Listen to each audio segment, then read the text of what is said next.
in place. And look, I'm not saying this like, I know this is going to sound like I'm a communist or something. I'm not. Hmm. I'm really not saying that. But what I'm saying is we're at a time and place where the First and Second Amendment is not going to save your ability to consent to your government. I mean, it's just we're far beyond that. We're at a time where information and brainwashing is at a scientific dictatorship level. So all that, just the fact that we're interdependent on supply chains, really they got humans by the balls as far as consent is Yes, concerned, right? yes. So But the and principal idea of consent of government by consent, that principle can't be cast out, and it has to be reattained. no, well, Um, I agree, but my point is, hmm, do you think that people are willing? And we talked about a similar thing as far as the bodily autonomy situation. Which again, if you really get into the ethics of or morality of the situation, well, it's going to be considered Fed posting. So really, we can only take it to a certain right, level on right, YouTube. right. So that's the Yes, thing I is like understand.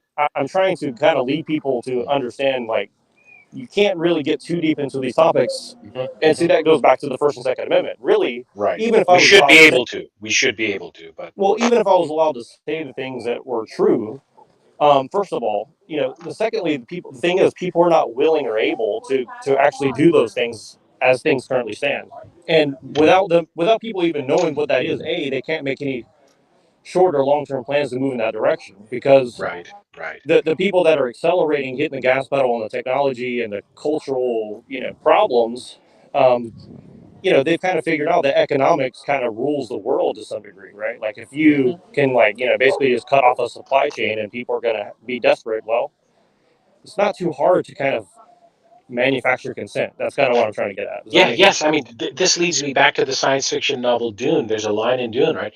You know, he controls a thing who can destroy that thing.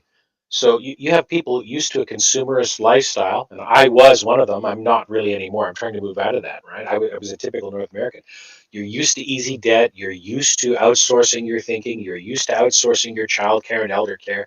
And when all of that convenience, right, that trapdoor spider convenience is threatened, people buckle rather quickly. It's always going to be like that. There are oscillations through history. I know that you know this. Um, we kind of, in many ways, have the society we deserve in that we ourselves, as non apex predators, just like some herd animals will come together to put the horns to that fucking cheetah or lion or tiger hunting them, we've eschewed that responsibility and hope that the weaker members get picked off and hopefully they won't notice us. So in many ways we've encouraged these predators to thrive in an ecosystem that's no longer suited for us, and rather than taking the horns to the predators feasting upon us, we Well, just continue running. We're being well, herded well, off a well, cliff.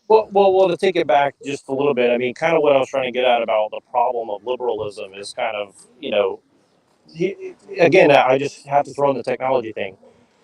Since the time of the Gutenberg press forward, at the very least, I mean, the dissemination of information has kind of, I'm not trying to rap, by the way.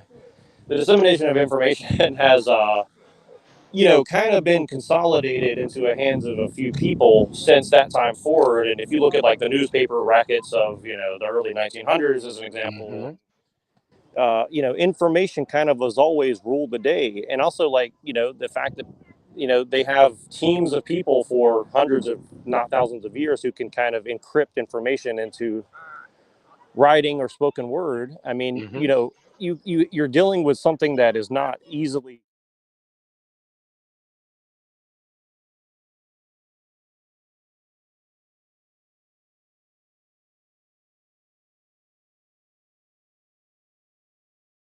able to comprehend the level of stuff going on. Now, I know all this sounds black pilling, but it's not really my intention. My intention is to kind of say, like, when you say something like the consent of the governed, well, I mean, what is consent in this time, and really for the last since the invention of the Gutenberg press, right?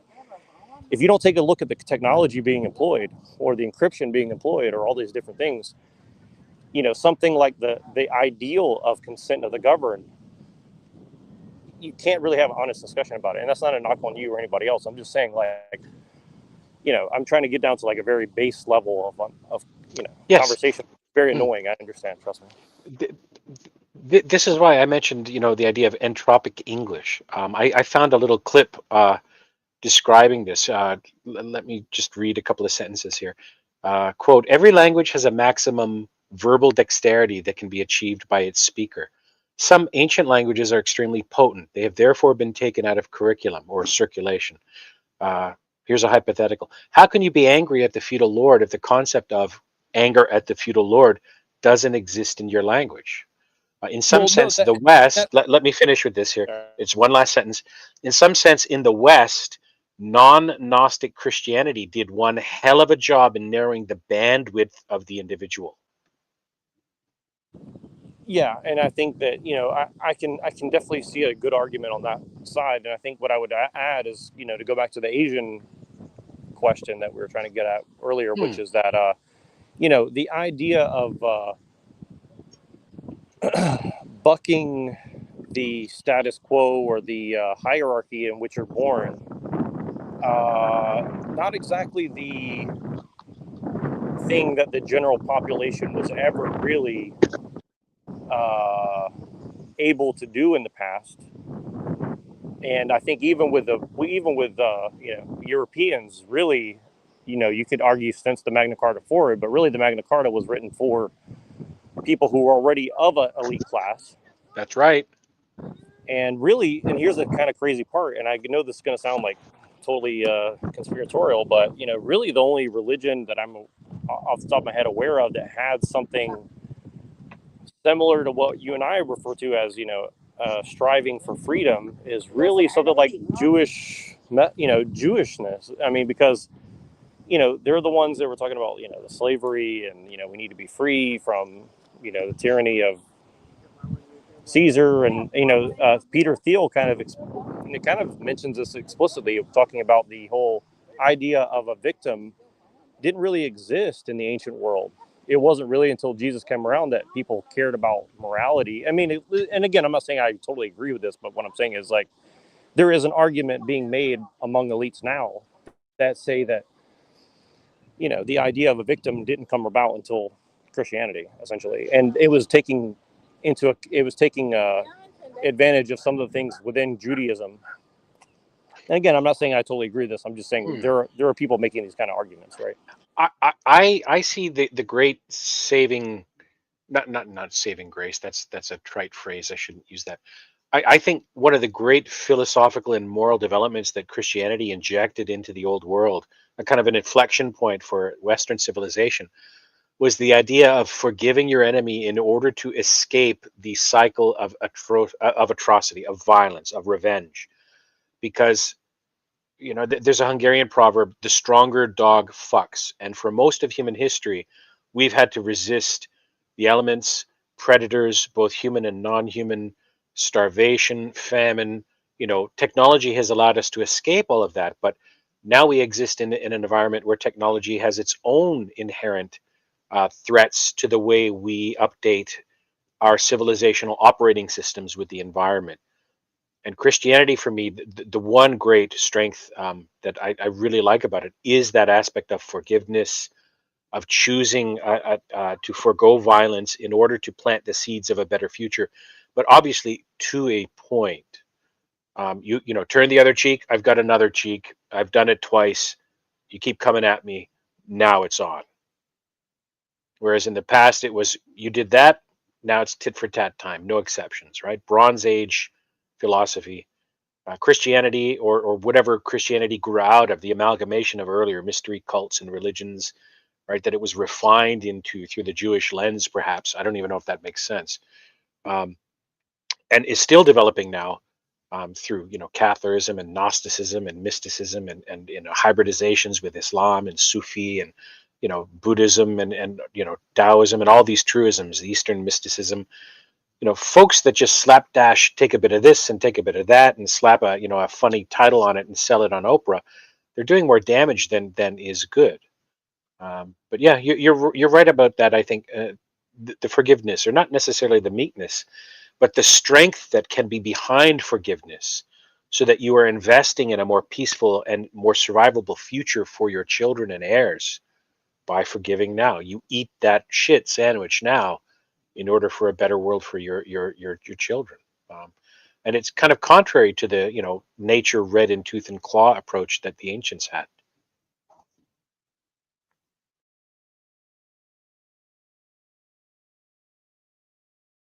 Hi-Fi, I'll let you jump in there. Oh shit. Oop. Oh, sorry, dude. I was learning how to internet, and so now everyone can hear your audio on my restream. since you didn't, Oh, hell no. since you didn't give me a restream button, you troglodyte barbarian. But anyways, you're just like me. You like the free stuff. I know. Anyways, uh, Well, I most of the stuff that I say on these streams, I don't want it just floating around, but that's kind of why I don't do oh, that. so But you don't want this on my channel? no, it's okay because I Oh, okay. we're already approaching probably the the end now. So, Oh, okay. but please respond to whatever you did here, and because I'm still going to go for a little bit longer, but I just wanted to. I heard y'all having yet another words battle, and so I was attempting to have a stream where I ended all the words battles, but Flow State chickened out. So maybe one of you gentlemen would like to fill his role. Um, so we can oversimplify things. We can go way down the rabbit hole and open the can of worms to every single last word and the meaning of each.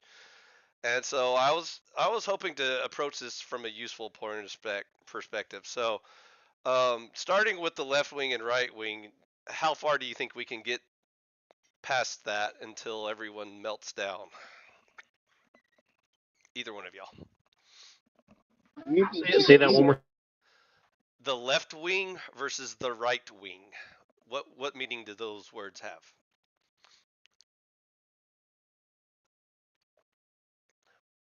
To me personally, or in general conversation. I would rather start with you because I already know the public's perception of it, but I'll show you how quickly this melts down. Um, I'll let Canuck go first because Okay, I'm not. Canuck. I have to kind of think about that for a second Yeah, because yeah, I'm yeah. I'm not sure how to describe No it. rush. But I want quality answers, not a quick half-ass answer. What you No, actually thank you. mean. Okay, Canuck doesn't want to engage in intellectual discussion. So, Not Neurojack. with you. Oh, okay, that's fine. I understand. The feeling is mutual, by the way. So, anyways, Neurojack. So, you and Canuck were discussing certain concepts that would fall under the categorization of the left wing versus the right wing. And I didn't hear much progress in that conversation, but let's see if I can attempt to produce a productive conversation. Well, can you describe in what way it related to the left versus right? Because I'm not exactly sure. So are we talking about government? Are we talking about economics? Are we talking about culture, philosophy, religion? So you got Whatever stood out. Whatever stood out to you. okay. So let's start with the the favorite old topic of economics, which we're not allowed to debate in here because obviously one of us is very socialist and one of us is very capitalist. So um, the there is at least the clear division. Would you agree, Neurojack, that there is a left-wing view of economics and a right-wing view of economics? Would you agree with that so far? No. I guess if you mean it in the sense of like the past few hundred years, yes. Okay. But I mean, very simply, in the very well understood public knowledge of the two schools of thought being socialism and capitalism, being very opposed to each other. They're not mutually, beneficial. They can't overlap each other and live peacefully together. You have to pick one or the well, other. well, people argue that China has done that, but I'm not arguing anything, Jack. I'm asking you, do you understand that there is a left wing view of things and a right wing view of things? Yes or no? view of it, yes. In actuality, I'm not sure that it's Okay, well let's totally let's let's make it an disparate. actuality for just this stream. Let's see if we can make it through this stream before it melts down and fails and words don't have meaning. Are you ready? Well, no, they have meaning, but I think it goes back to Okay, like, okay. are we There's talking just three about? of us in here, dude. So if the three of us can't agree, then we're not going to have a conversation. Do you agree with that? Well, I think defining our terms Okay, is let's important. define our But terms, yes. Jack. I propose the definition of the left-wing view of economics is socialism. The right-wing view of economics is capitalism. Do you agree to those terms? Yes or no? For the sake of conversation, yeah. Okay, there you go, Jack. Step one. You and I are already on the same page, and now you and I, Jack, can have an intelligent discussion about economics because you and I understand what those words mean. Correct? Yeah, just to say why I'm being pedantic is like I don't want people to take what I'm saying here and extrapolate it out to like this is your belief set because you're engaging in a discussion. That's what I'm Okay, trying to okay. avoid. Just for this stream, for between Nuerojack and iFi, that's all we're worried about right now. Yeah, I know. I just want to make sure it's clear that what I'm going to say right now is within these terms, not necessarily my reflecting what I personally believe. But yes, go ahead. Okay, okay. So now let's bring in another topic. The government.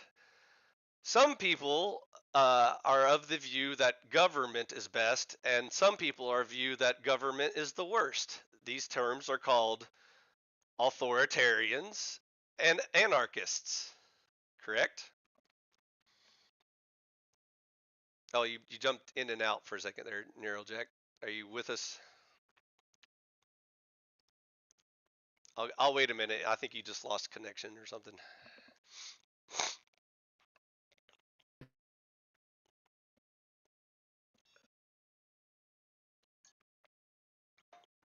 Also, I wish Pill Eater was still here because he could also jump in and probably answer Yeah, some of. I wish it was soon. I wish John would you would talk, but it's okay. I mean, I I understand. will talk to John as long as he has the decent amount of respect for intellectual discourse.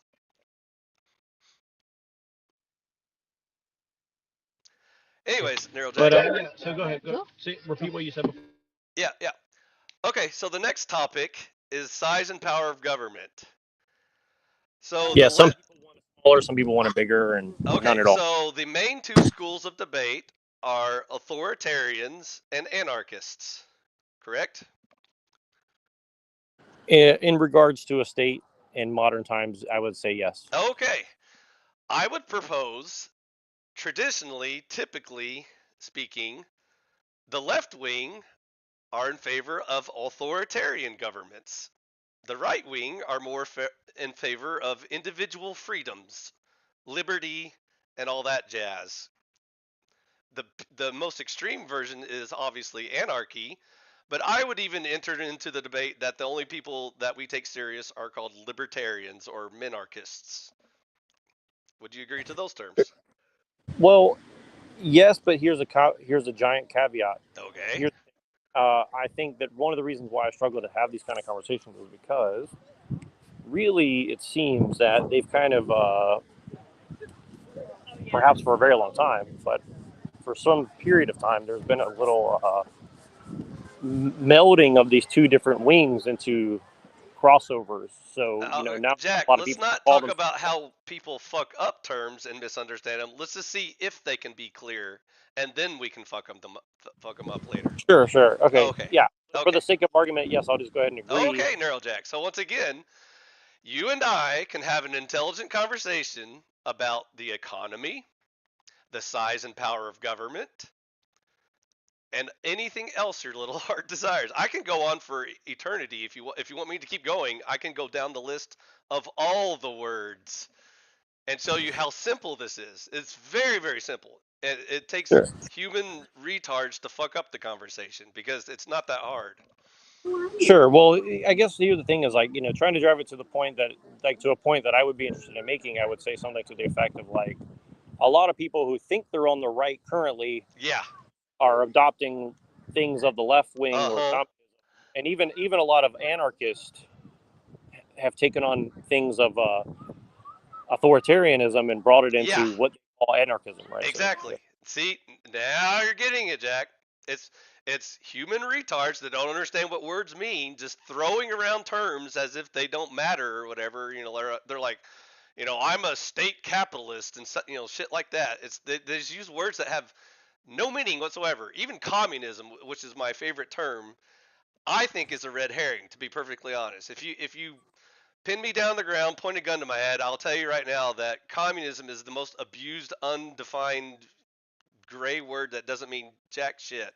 Yeah, exactly. Yeah, I would. Because the definition of communism is no state, no currency, and centrally planned economies, which by definition is fucking retarded. But Yeah, okay, I'll exactly. put you on my little political compass chart and say you're a bottom left wing, whatever you think you are.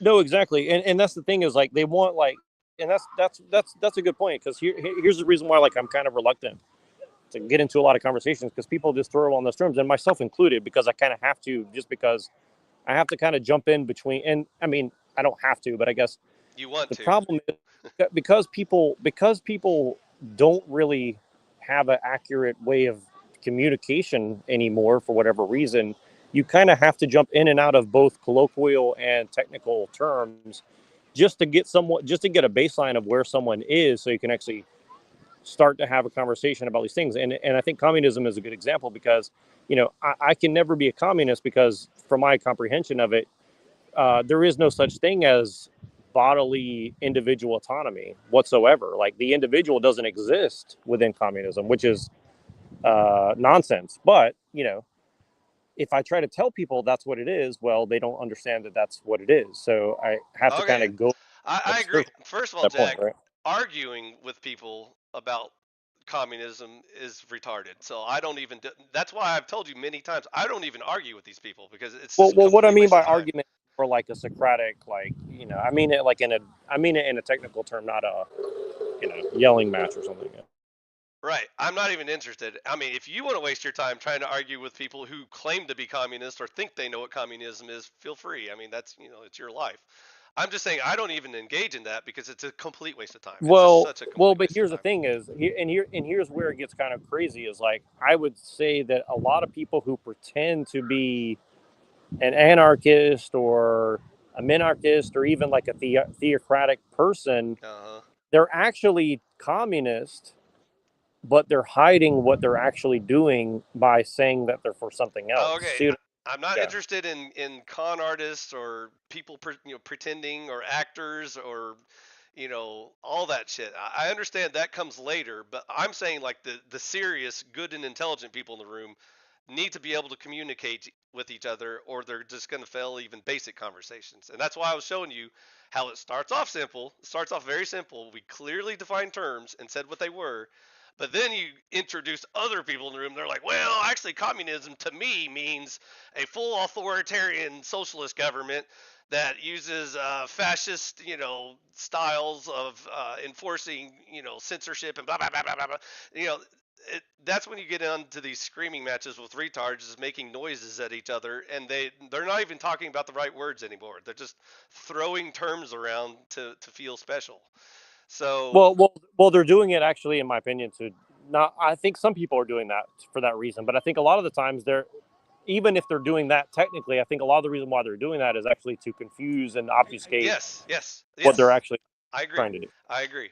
Okay, so now you see how simple and easy it is for good and intelligent people to actually have productive conversations. I'll take it until you object, Neurojack. Tell me when I'm gone beyond your comfort zone. Far, So I don't really have much to disagree with, except for no, I no, could no. just I want to finish my point because I want to show you that not only do words matter, we can even oversimplify them to the point where they're accurate like 99% of the time. So we already covered economics and size and power of government. Now we can move on to morality.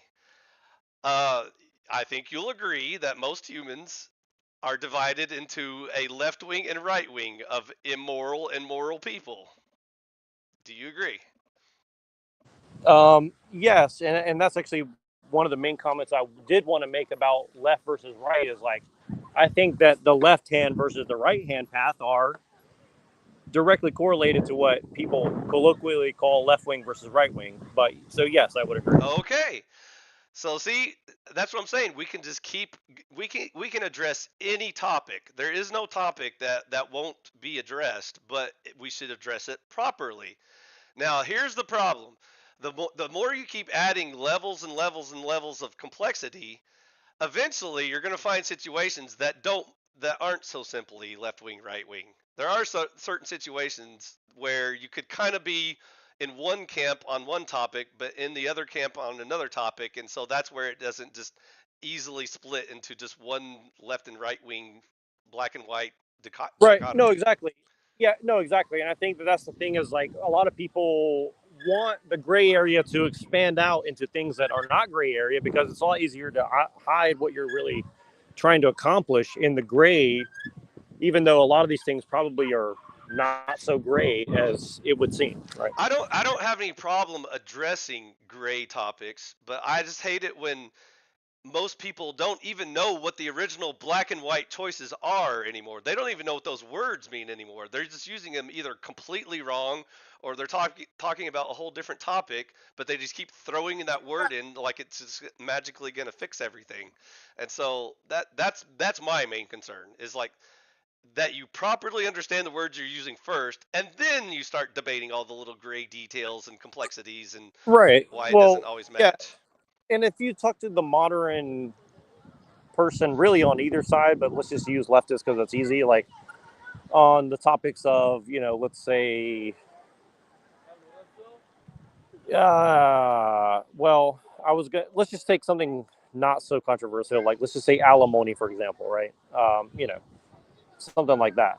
Okay. Um, you know, you could argue that there is a moral view of things, but also you have to understand that people's actions are complicated and situations are complicated, and Sure, people's sure. you know, so it's not You so. could also argue that whether or not it's a private issue or a government issue. You can argue whether or not, all kinds of different ways, different Well, lenses.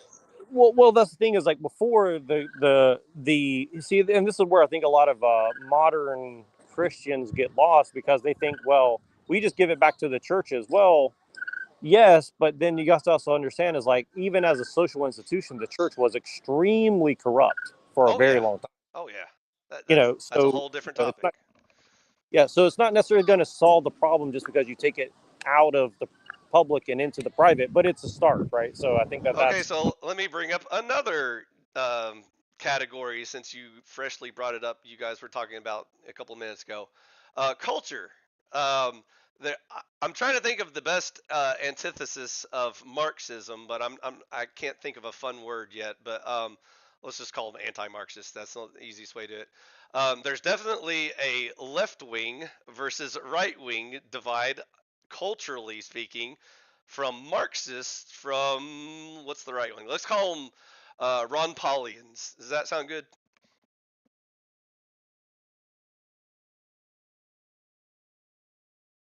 Or whatever your sorry. In what category are we talking about? culture. Yes, definitely. Okay, Yes. okay. So there's definitely a divide between the left wing Marxists and the right wing Ron Paulians. Yeah. Although I have to say that there is definitely an element of people who claim to be Ron Paulians or whatever that are definitely adopting I can't Marxist. think of a good term, but you know what I mean. Anti-Marxist, but No, whatever no, the I do. opposite of Marxism is. you know. No, no, no. I know. I understand, and I just mentioned that because it goes back to the idea of the gray area. Because someone like Ron Paul, we would, and I'll just use this as an example, like what I'm trying to get at with like being careful about my language. Like, I mean, I'm one of the first people to admit that the first time I ever heard Ron Paul talking about auditing the Fed, I was like, wow, how come this is so practical and makes sense and is Right. Or ethical? actually, You let know, me get back to culture. We're actually drifting right back into economics and government again. I'm trying to get you away from well, they're blending them. related. Yeah, go ahead. Yeah. So culturally, there is definitely a left wing SJW woke movement, whatever, however you want to quantify that. I just call them Marxists for short, but let's call them SJW woke.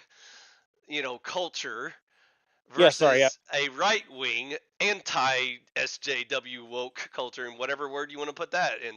Just call them based or whatever, or Chads, alphas. I don't care what you call them, but there's definitely opposite teams here at work. Right. Well, and just in those terms, I'm glad you remind me to get back on point because, like, Yep. so I guess what I would say is like on the Marxist versus whatever, culturally speaking, yes, because really what people don't understand about, I mean, at least my understanding of Marxism is something to the effect of really, well, at least the kind that we're experiencing here in the West is really Trotskyism as well, because Trotsky kind of took communism to the extreme, and really that's what it was adopted by the Western powers, it seems. And the term that I'm just throwing this out there, so I'm not. This is not technical, but one thing that people need to understand in regards to the situation that we have here in the West is perpetual revolution. There is no end point. They're never going to be satisfied. We're never going to be stateless enough, classless enough, uh, unoppressed enough. There will be no resolution ever. Like there is no end to the revolution in the terms that the people running Marxist ideology in this world currently. There is no end. There is no end point, right? That's the main problem I have with it. Is like it's literally progressivism to the extreme. But yeah, go ahead. There's another word. And by the way, at this point, we need to hit the hard reset button on the word liberal because you guys can't ever have a productive conversation. I was listening to you and Canuck just make noises at each other for a while. As soon as you said classical liberal, you pointed out the fact that that word has no meaning anymore. So don't even bring it up anymore. Classical liberalism, indeed, is what you and I are talking about, Neurojack. Modern people who use the word liberal to mean progressive or woke, SJW, Marxist, whatever the fuck floats their boat that day, is not what we're talking about, and that's why I said you're not even talking to each other at that point. You're just talking past each other and hurling noises into the air. So, Well, it does matter, but here's the thing: is like even if classical liberalism was the best ever, like it had some things that it didn't quite know how to address, and that's kind of what I was getting at. Well, maybe you didn't hear what I was trying to get at. And again, I'm not going to go back into it because it's just too much to get the into. word But go ahead. liberal itself has completely lost meaning. Is my point. I don't think you're getting that, Jack. Let me reinstate that No, clearly. I do get what you're saying, and I kind of see where your point is. But I think there's a debate to be had even about that. But go I ahead. mean, we can reclaim the word at some point if we have enough good and intelligent people in the room. But good luck with that. Well, my Until point is, then, even if classical liberalism is the solution, technically, there's so many other factors that you have to address that it wouldn't really matter anyways, in my opinion. But let's so yeah, let's let's just throw in the other code word and see how you handle that. Are you against or for progress, Jack? I don't really believe the word progress means anything other than maybe in the sense of time. Other than the sense of time, it doesn't really have any meaning to me So, personally. Jack, what I'm Yeah. hearing is you're anti-progressive, right? Because you won't vote Yeah. Democrat. Is that what I'm hearing? Well, I think that the word progress gets thrown around a lot when really people don't know what. I think progress is like one of these words that people can use for so many different things, and so people just assume, well, it means a generally good thing for quote unquote society or the greater good or whatever the fuck. But the thing is, like, people never ask exactly what that means, and I think that really the term progress usually doesn't mean anything like what people It's just think. word games, Jack. It's word games that you lose every time you engage in those kinds of conversations. So Yeah, exactly. Yeah, every time exactly. you engage someone and you have to spend an hour explaining the difference between the modern use of the word liberal versus the actual meaning of classical liberalism, or what a progressive is and what progress is, you've already lost, Jack. This is what you don't understand. You keep falling into this trap and you keep saying, well, guys, I don't want to give up just yet. I mean, I kind of feel like these words still have meaning, and I'm going to keep using these words in a room full of all Sorry these about that. retards spurging out on each other. Hey, Bill Eater, what's up? Sorry, I just got back. I was You just better come back, babying, dude. We missed you. I was baby, and post office. It was like a double deck, but now I'm free. all right, all right. Well, Well, we're getting into left wing versus right wing in every category, cultural, religion, all this, Yes. Yes. and it relates to liberalism being classical liberalism versus neoliberalism. I mean, I kind of ducked out at the worst time because yeah, is it I Phil? I Is that phi. I I phi. Phi Phi I is a Phi Greek you too. letter. It's the golden ratio. It's the seashell Okay, you're looking at. I Phi wanted to know the background, but since we're on a different topic of left and right, We can do I either, was Pill Eater. Would you want to do your I'm just background saying. or word meanings? No. I just going on left and right real quick because I was supposed to write an article for Arctos, and I've been really lazy because I do a lot of things, and this is a freelance job, and I was supposed to write about Norberto Bobbio, who wrote a book back in '94, Left and Right, and in this book, and this guy's like a traditional Italian fascist turned academic in Milan. He argues and says that left and right have become cultural terms and that people have created identity politics out of them in that I'm a leftist, I'm a rightist. And under that liberal paradigm, you should respect now someone for that. Now, what that ultimately means is that left and right are cultural values and umbrella terms. And Bobbio argues that the left means equality and the right means inequality.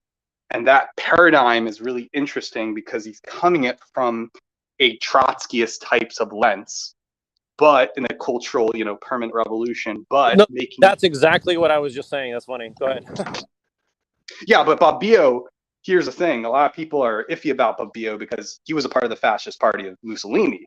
When all the fascists, what he was really doing was many of those fascist people in Italy, they weren't either left or right. They were just following what Mussolini said because they had nationalist pride of being Italian. Bobbio was one of them.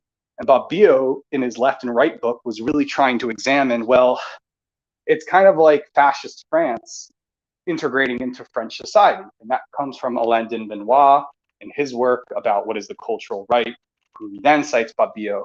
But basically, Bobbio is arguing and saying we have to look at left and right as the left means I like the values of equality, and the right says I like the values of inequality.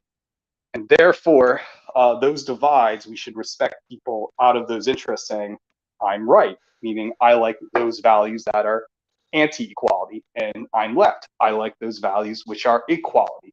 And so Bobbio wants us to look at the left and right paradigm as more as a cultural term of subculture and lifestyle. And I'm supposed to write that article. I'm supposed to write that article because it's a big book report, and I have the book here.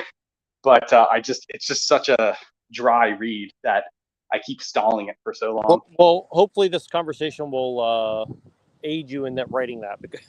But yeah, and go ahead, I5. What were you? I know you have something to. Oh, I just wanted to know about his background earlier when we were introducing ourselves to each other. But Oh, I don't want to derail this conversation to do that. right, So, right. Yeah, I know, but Pill that's my Eater, left leg. Pill Eater, Yeah, you can either go back and watch the video and get all the stuff you just missed, or I can do a lightning round for you and just catch you up.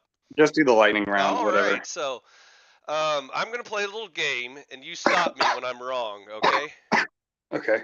Okay. There are two choices in life. There's only two kinds of people. There's left wing and right wing people. And what I mean by these words, I'm going to define these words one step at a time. And when you tell me I'm wrong, we'll stop the game. Sound good? Okay. Okay. Okay. Left wing are collectivists, and right wing are individualists.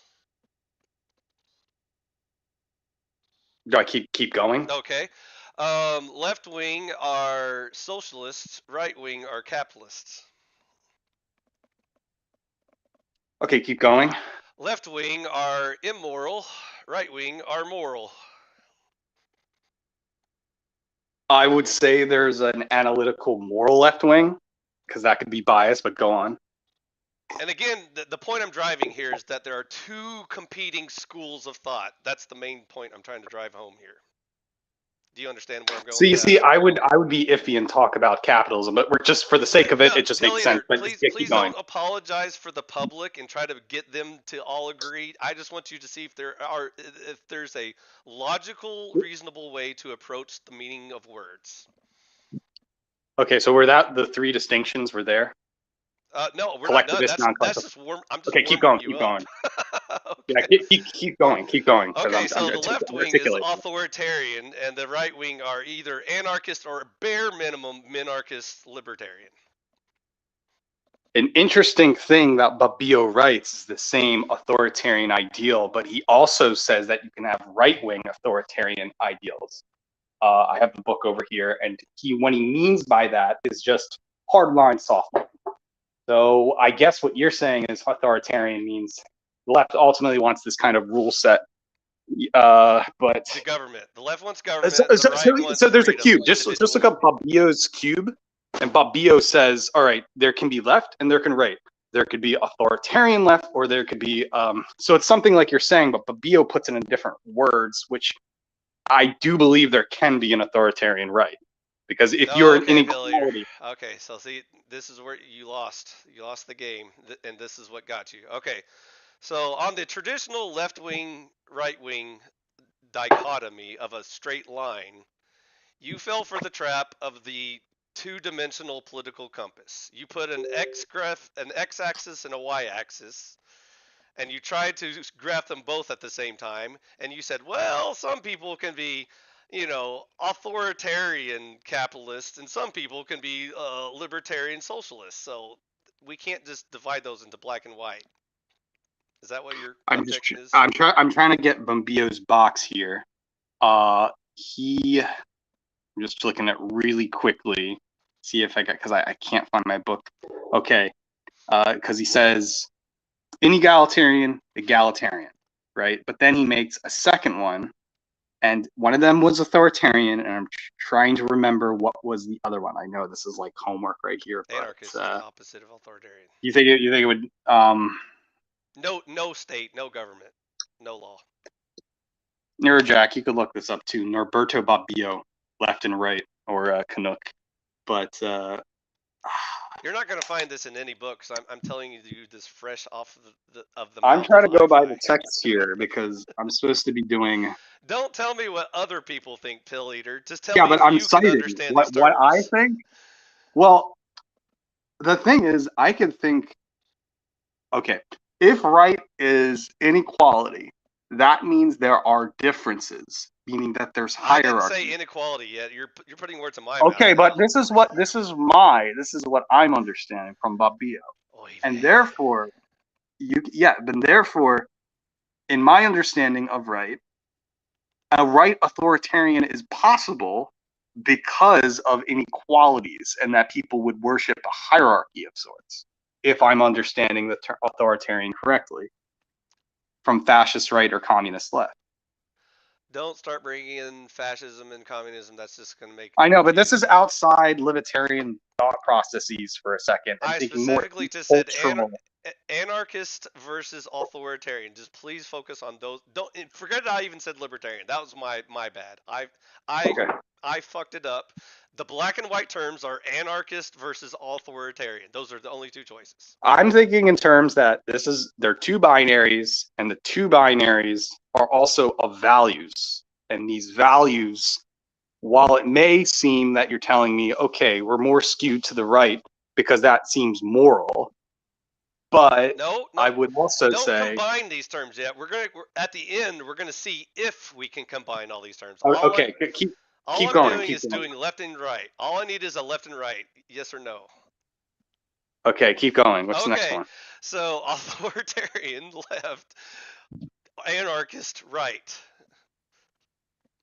Keep going. Okay, culturally, a hold on, I'm trying to find one word here. A I hate the word woke because then there's not a right wing word.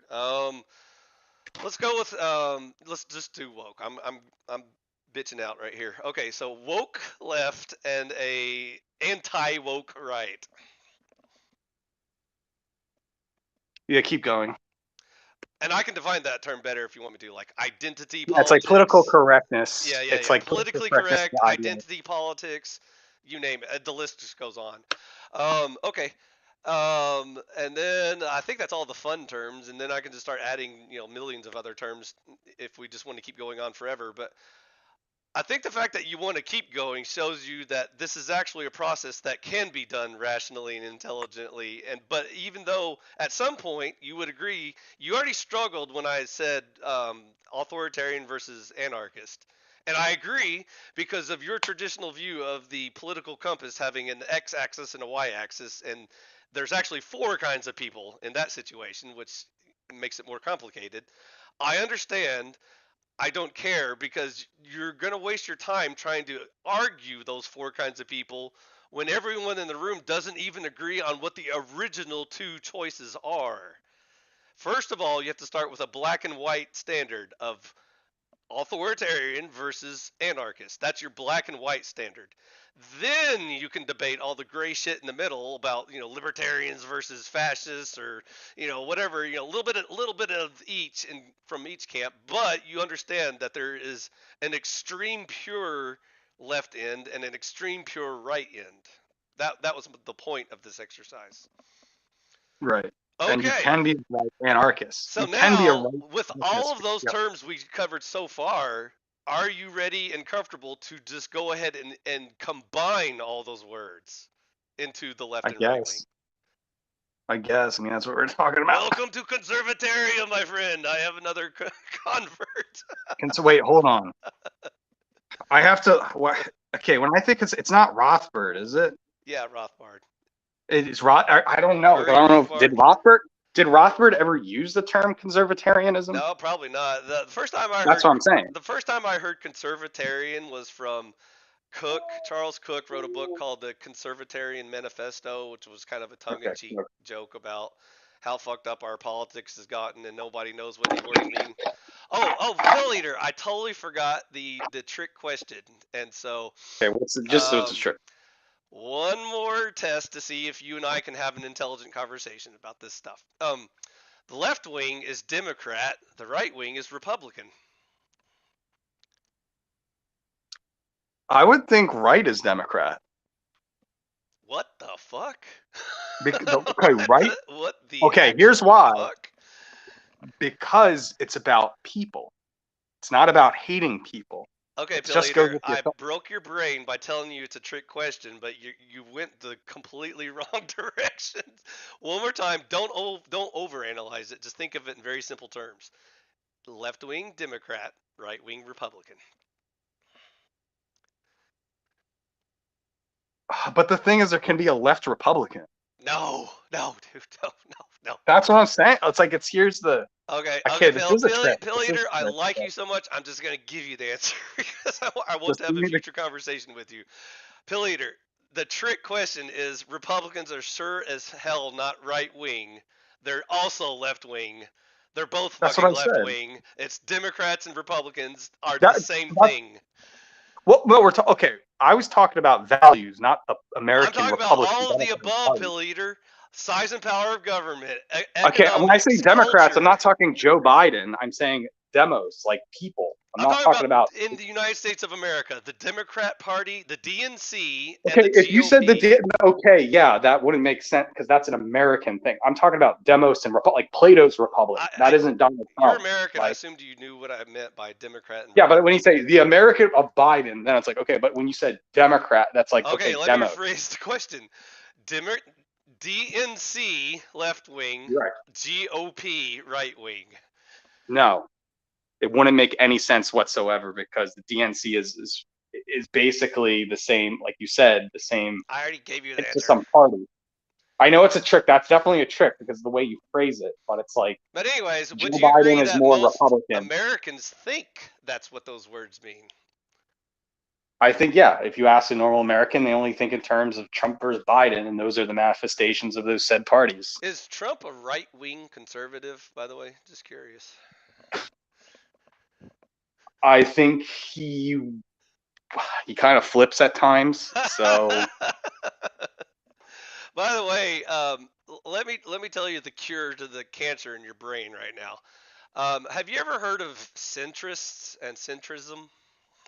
yes, One of my favorite pet peeves is what's his name? PF Young. Have you ever watched his channel? Yep.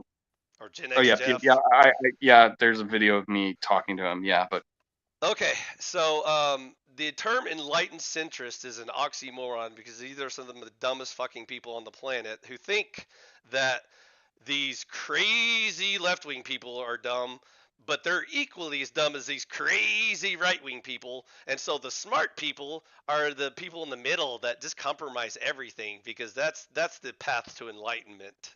Do you agree with that philosophy? I think the centrists are just as indifferent and bad. So Let's test your theory. By the way, are you pro life or pro murder? no, pro-life. You frame it that way, pro-life. What other way should I put it? Do the I mean, yeah, it's like it's like they say free choice, but do it's do like okay, it's do the pro-life. babies Natal. getting I say natalist. do Here's why I babies say natalist or anti-natalist. do the babies Natalist. getting murdered have a choice? No, Okay, they so are don't you have pro a life choice. or pro murder? Which side are you? Pro-life. Okay, so the left wing is pro murder and the right wing is pro life. So what's the centrist point of view on this debate? The centrists would probably be so indifferent that they would allow whatever power was to push them the way like I- sheep and I'll put wolves. this in simple mathematical terms for you because they can't answer the question because they're fucking retarded. But anyways, Right. the left wing view is kill 100% of the babies.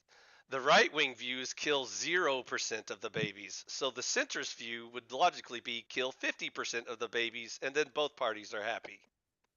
That's Correct? like it's like the Monty Hall problem. Yeah. Yeah, yeah. I mean, why are everybody so angry and fighting about this stuff? Why can't we all just get along? It's like Kumbaya. Just kill if you had 50% of the three babies. doors, if you had three doors, two doors are goats and one is a car, and you're trying to get the car, you're about to choose one of the doors. The Monty Hall chooses the other door, which is a goat, and you ask, should you stay or should you switch? Well, you should switch because your percentage is much higher and it's moral. You shouldn't be sticking with that. And so, for a centrist argument, if you tell someone, just stick with abortion, then they're going to stick with the door while pro-life switches the door to get the car because they're higher percentage. Therefore, centrists are more likely to side with pro-murder. Of course, because compromise is the That Monty Hall enlightened problem. view of progress and liberal thought It's a for the math. It's yeah. future. It's like I'm just telling you, like the analytical, the mathematical error here is because in centrists will always choose the higher percentage, and the higher percentage, the lower percentage is always bad. I meant, And and actually, that's the like what you would call pro-murder. one of the most popular centrist views is we should just vote on it. Let's just vote and see how many babies we should kill. Like well, long story short, yeah, I agree with you. Centrists are just Democracy at its stooges for the left. best. They're just like stooges for the left. They're leftist in denial, pretty much. That's what I have to point out all the time, and that's why I got kicked off of Flow State's panel the other day, and he probably won't want me to come back on Well, that's anymore. I've had the same problem in undergraduate where I met people who said they were centrist, and then they were espousing what you said, left wing ideals of pro murder and being useful idiots for basically. And I asked them, well, wouldn't that just be like, you know, the very party you say you're anti-communist, but you're putting communist values? That doesn't make any sense. It's very Zizek'ian. And yeah, it's true. They're not Okay, centrist. okay, As you're capable of handling these topics now. So let's do the hard shit. Okay, so now that we're done with the false dichotomies, what about the gray shit in the middle? Is pure capitalism the answer to life? it's the way you put it. Pure capitalism, laissez-faire capitalism, is that the answer to life? Is that the solution? I would say it's a fad. Is it the answer? Will that solve humanity's problems? Is it laissez-faire capitalism the final answer? No, Why not? because you can have values of laissez-faire capitalism, which doesn't call itself capitalism as we put it, and it might take a different form. The problem with capitalism is that it's not like the final answer to all of humans' problems. It's just the best economic system we can derive so far. As a person who values life, obviously we're not allowed to murder each other for each other's shit, correct? Right. Nor can we steal from each other because that's not the voluntary exchange of goods and services. But a laissez-faire capitalist would argue as long as you can steal it and get away with it or whatever, then that's good enough because you win. So Yeah. you might have a system that governs another system. So that's why I always argue as a conservatarian, the highest priority is morality. Everything else follows suit. So next comes in line is capitalism. And then the next highest priority is a libertarian government, and so on. The highest priority is a moral foundation because without morality, you don't even have society. So if you don't have, the rule of law, which says you can't kill, steal, lie, etc., then there's no point of even arguing what size and power government you have or how to run your economy because all those other things won't matter. That's why I'm a conservatarian, by the way. That's why I preach it because it's that important. Well, it reminds me of that's like Thomas Hobbes and Leviathan Law there about kind of what you just mentioned. Okay. I'm just saying how I understand capitalism. Okay, and this might ruffle some feathers, is that it's an economic system that puts profit in command. Now, how you define profit could be of moral, could be good, could be bad, could be neutral. You've been The arguing point with is too many somebody's going to. socialists, by the way. Let me propose a definition and see if that sounds better. Capitalism is the private ownership of land, labor, and fruit, and the voluntary exchange of goods and services via the free market. I would hold on a second. Sorry. I would say it's stretching it to laissez-faire capitalism. No. Wait, hold on a second. It doesn't address the rule of law. It just says, as far as the economy is concerned, those are the rules. I mean, an economy doesn't have to take form of individualism, though. It Yes, could it just be does. how. It has to be private ownership and voluntarily exchange goods and services, or it's not capitalism. Well, we're talking about economy. It not doesn't just matter like. what you call the state. It doesn't matter if it's a tribe chief, a cabinet of oligarchs, a king, and a democratically elected republic. It doesn't matter what you call the state, as long as the state controls the economy. That's socialism. If the private owns and controls their own economy, that's capitalism. And this is for people. For all time, all words, all civilizations, any situation, aliens, human, doesn't matter. I would say that it's ending up. Economy is usually about what people want and how people want it. Capitalism doesn't ask the question what you want. It just asks you what means you have to exchange those wants. Maybe I want profit. Maybe I want to use my profit to do good and spread charity. That's not capitalism's problem. That's my moral problem. Capitalism doesn't give a shit how where you spend your money. It only addresses the question, how did you get that money and who owns it? Well, just to interject really quick, I think really what this conversation is actually about is there a difference between communism and liberalism and libertarianism? And really, at the end of the day, is there really a discernible difference? Those are all subcategories of the major branches. Communism is a subcategory of socialism in which by definition a anarchist group that has no money, no state, but centrally plans the economy through socialism forms a communist group, whatever that means.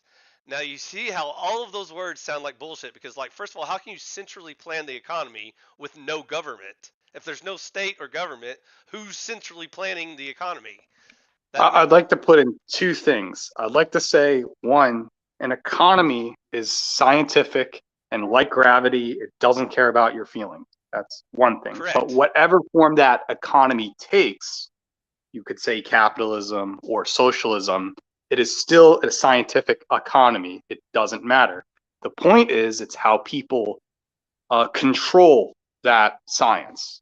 And there's ways of looking at it just like gravity. It's more The the point third of thing, who controls the economy. That's where the definitions right, diverge. and that is a human thing, and whether you want to call that capitalism or not, it kind of has the same values within any barter society, small pre-communist society. And now the third thing I want to say is that communism, quote unquote, came from socialism as a term for post-scarcity, meaning that when everybody has enough resources, you could live off that. And a whole ideology came from that, whether that is scientific socialism or Stalinist communism. There's different sects and parties of what they believe in. And that could be as well be anarcho-communists.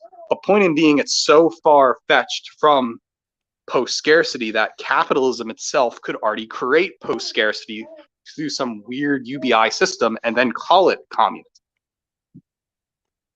By the way, Pill Eater, are you familiar with fascism? Yes. What's your definition of fascism, by the way? It's real quick. Curious.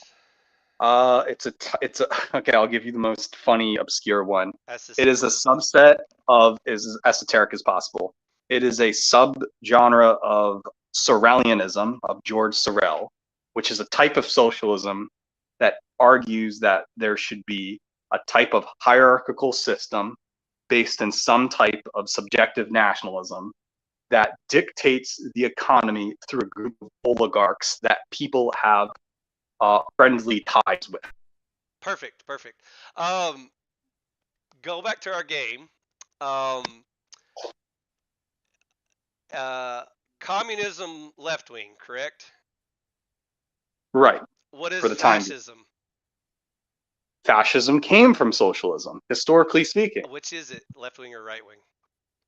It is traditionally left wing, but became right wing when the established fascist demanded as kind of an anti-liberal attack against many of the things communists missed out on, like race. That was your second trick question. This time I didn't tell you it was a trick question because I didn't want to give away the answer. I'm sorry. You just lost a point of respect for me because the correct answer is fascism is left wing. End of Yeah, statement. I mean, No that's debate. true. That is historically It never true. became right wing. It's only purported as right wing by the retarded centrists and leftists. That's the only people who call Right, because fascism I'm right telling wing. you, I was about to say that because the leftists rejected their whole history that the anti-fascist action was formed by a sect of ex-fascists that didn't like Sorelianism and what was happening in Italy and other parts of the country. Now, how it became right wing, culturally speaking, is what French philosopher Alain de Benoit talks about, especially in his old book, View to the Right, that somehow a cultural value of what it means to be right, like what we're talking about right now, fascism attracted to because communists and socialists didn't want to talk about issues like race or nationalism. It Okay. used nationalism. Let me ask this really quick. Do you think that liberalism, classical liberalism, is left wing or right wing? I think it's left wing. See, Jack, I told you, you're gonna break the room every time you use that word. No, no. You just did Explain it how. Because again. I Because actually okay, agree, the reason why agree. You just did it because in again. cultural values, liberalism believes in, like it says in the word, liberty, freedom of choice, and outside the bounds of nature, hence a transhumanist ideal of leaving the body and going forward. This is a reoccurring gag within all leftist parties, is that they want to have maximum of freedom of choice to not go outside any laws of nature. And I think liberalism is about that, wherever form it takes. I'm also willing to say that liberalism is a byproduct of European people, and wherever they go, they plant liberal governments. This, by the way, is the main reason why I don't even want to use the word conservative or liberal anymore, because both words have completely lost all meaning. All those words Right. do is cause confusion. So But I'm Nuerojack, just saying for is that future it's reference, just please don't use either word ever in a political discussion now ever again. if liberalism was to be right wing, it's probably because it is established among some kind of elites or oligarchs that have this ideal of go to work, climb the ladder, and will Hey, Billy, maximize your food. can I unbreak your brain real quick since Jack Sure. so smashed it to pieces? Okay. Classical liberalism is almost never debated as almost extreme right wing. It has been co-opted, twisted, and replaced by the modern use of the word liberal, which is extreme left wing, which is why that I word has I completely agree with lost that. meaning. I agree with the co-opting, but I think that studying who co-opted is more interesting in the values that it takes place. But you didn't Because notice again, at the beginning when he asked you, is classical liberalism left wing or right wing? You said left wing. because of its cultural value that it That's took. not what he asked you. He just asked you But that's what which one this is is it. my answer. No, but it It's gets my back to it gets back to the original conversation we were having, which is like really when you're talking about Platinga and the Roydy guy, is really it comes right. down to like what is the utility of all this stuff? Like it doesn't matter what it is in theory; it's only the application that really matters at the end of the day. That's why we have I to mean, fix language at some point, Jack, instead of just keep making noises at okay, each if you other all could day. put up a jumbotron and Richard Rorty's book about irony, when he talks about solidarity, he talks about the plural pronoun we, and that he believes in creating a transhumanist Borg where everybody becomes we until there's no they left. It's really weird. This guy's writing this in the late '80s, and he was also A sea self-described. org, if you will. See, or And now this Rorty is a self-declared leftist, and so by reading Richard Rorty, I have all the belief that leftism in the American spirit is some kind of transhumanist project. do I have to believe in Xenu to join this group? Like, what's the You could, requirements? I mean, that would be Nick Land territory or xenofeminism, but it just is, it's pretty wild when you read the text. I have a question. Is panpsychism left wing or right wing? I wouldn't know, What is panpsychism?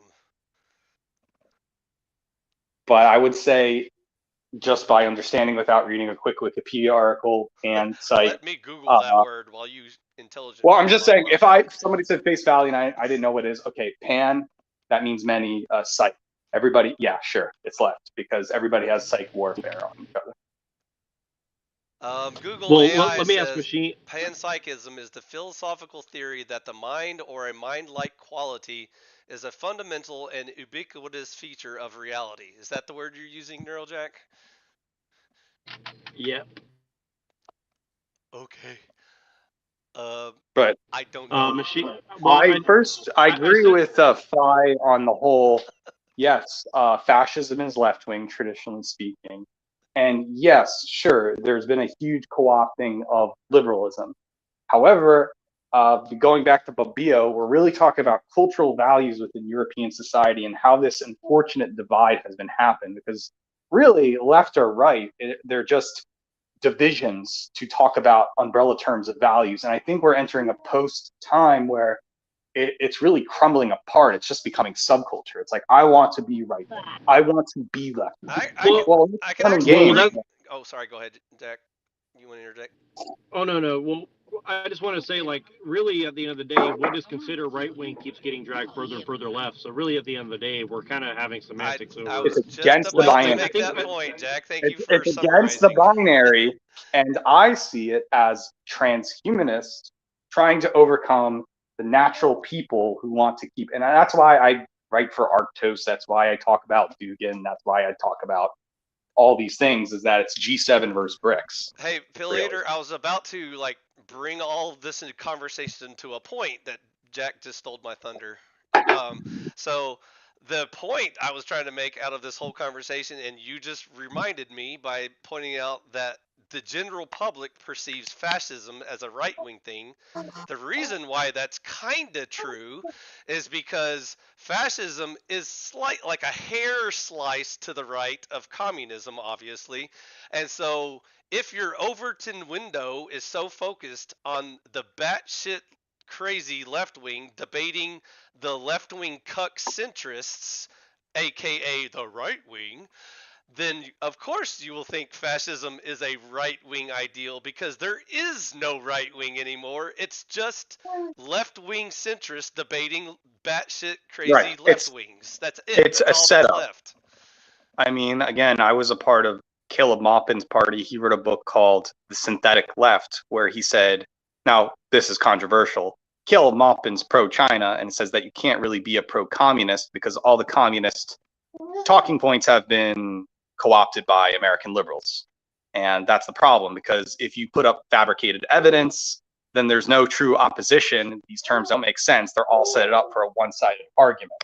And so aside from that, I think that's absolutely right. So it's a bunch of one-sided arguments about the transhumanist board trying to go forward by using these terms to confuse you when you're really fighting for one thing, you know.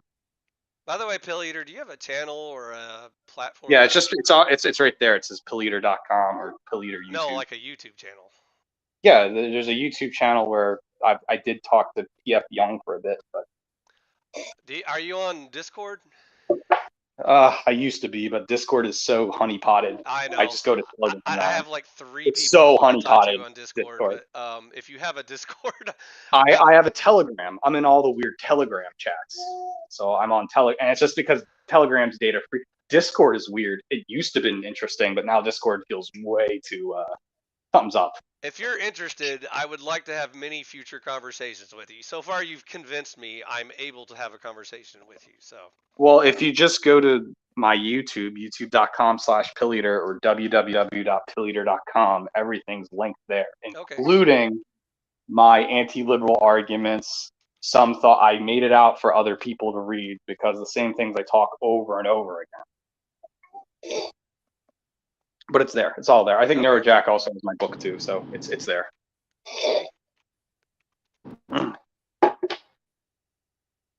Okay. I have a YouTube channel. If you look at my name, it's at iFi/YouTube That's my YouTube channel. iFi/YT. Yeah.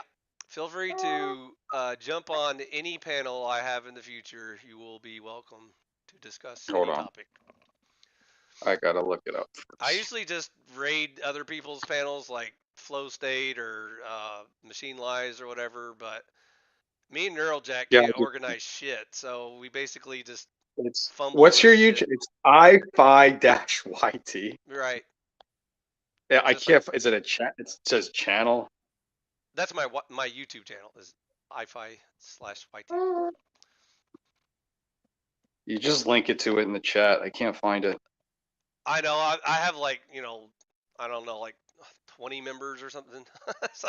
Yeah, I have like 1,600 followers, but okay. I'm not a real channel yet, but we'll see. I'm a micro channel too. I'm like 1,600 people who just for the last 6 years been following me on the same kind of, like you said, panel space, weirdo shit, whatever I can do. Well, I wanted to get back to the liberalism thing for a second, like, because you make a pretty strong argument that that liberalism is basically not that different than, like, basically everything we're saying. Like, liberalism is basically the mechanism by which transhumanism is coming into fruition. Would you agree with that, or am I kind of way off? I think that's a you and Canuck conversation. Me and Pill Eater have moved beyond that. No, I'm getting that from Pill Eater, so that's why I'm.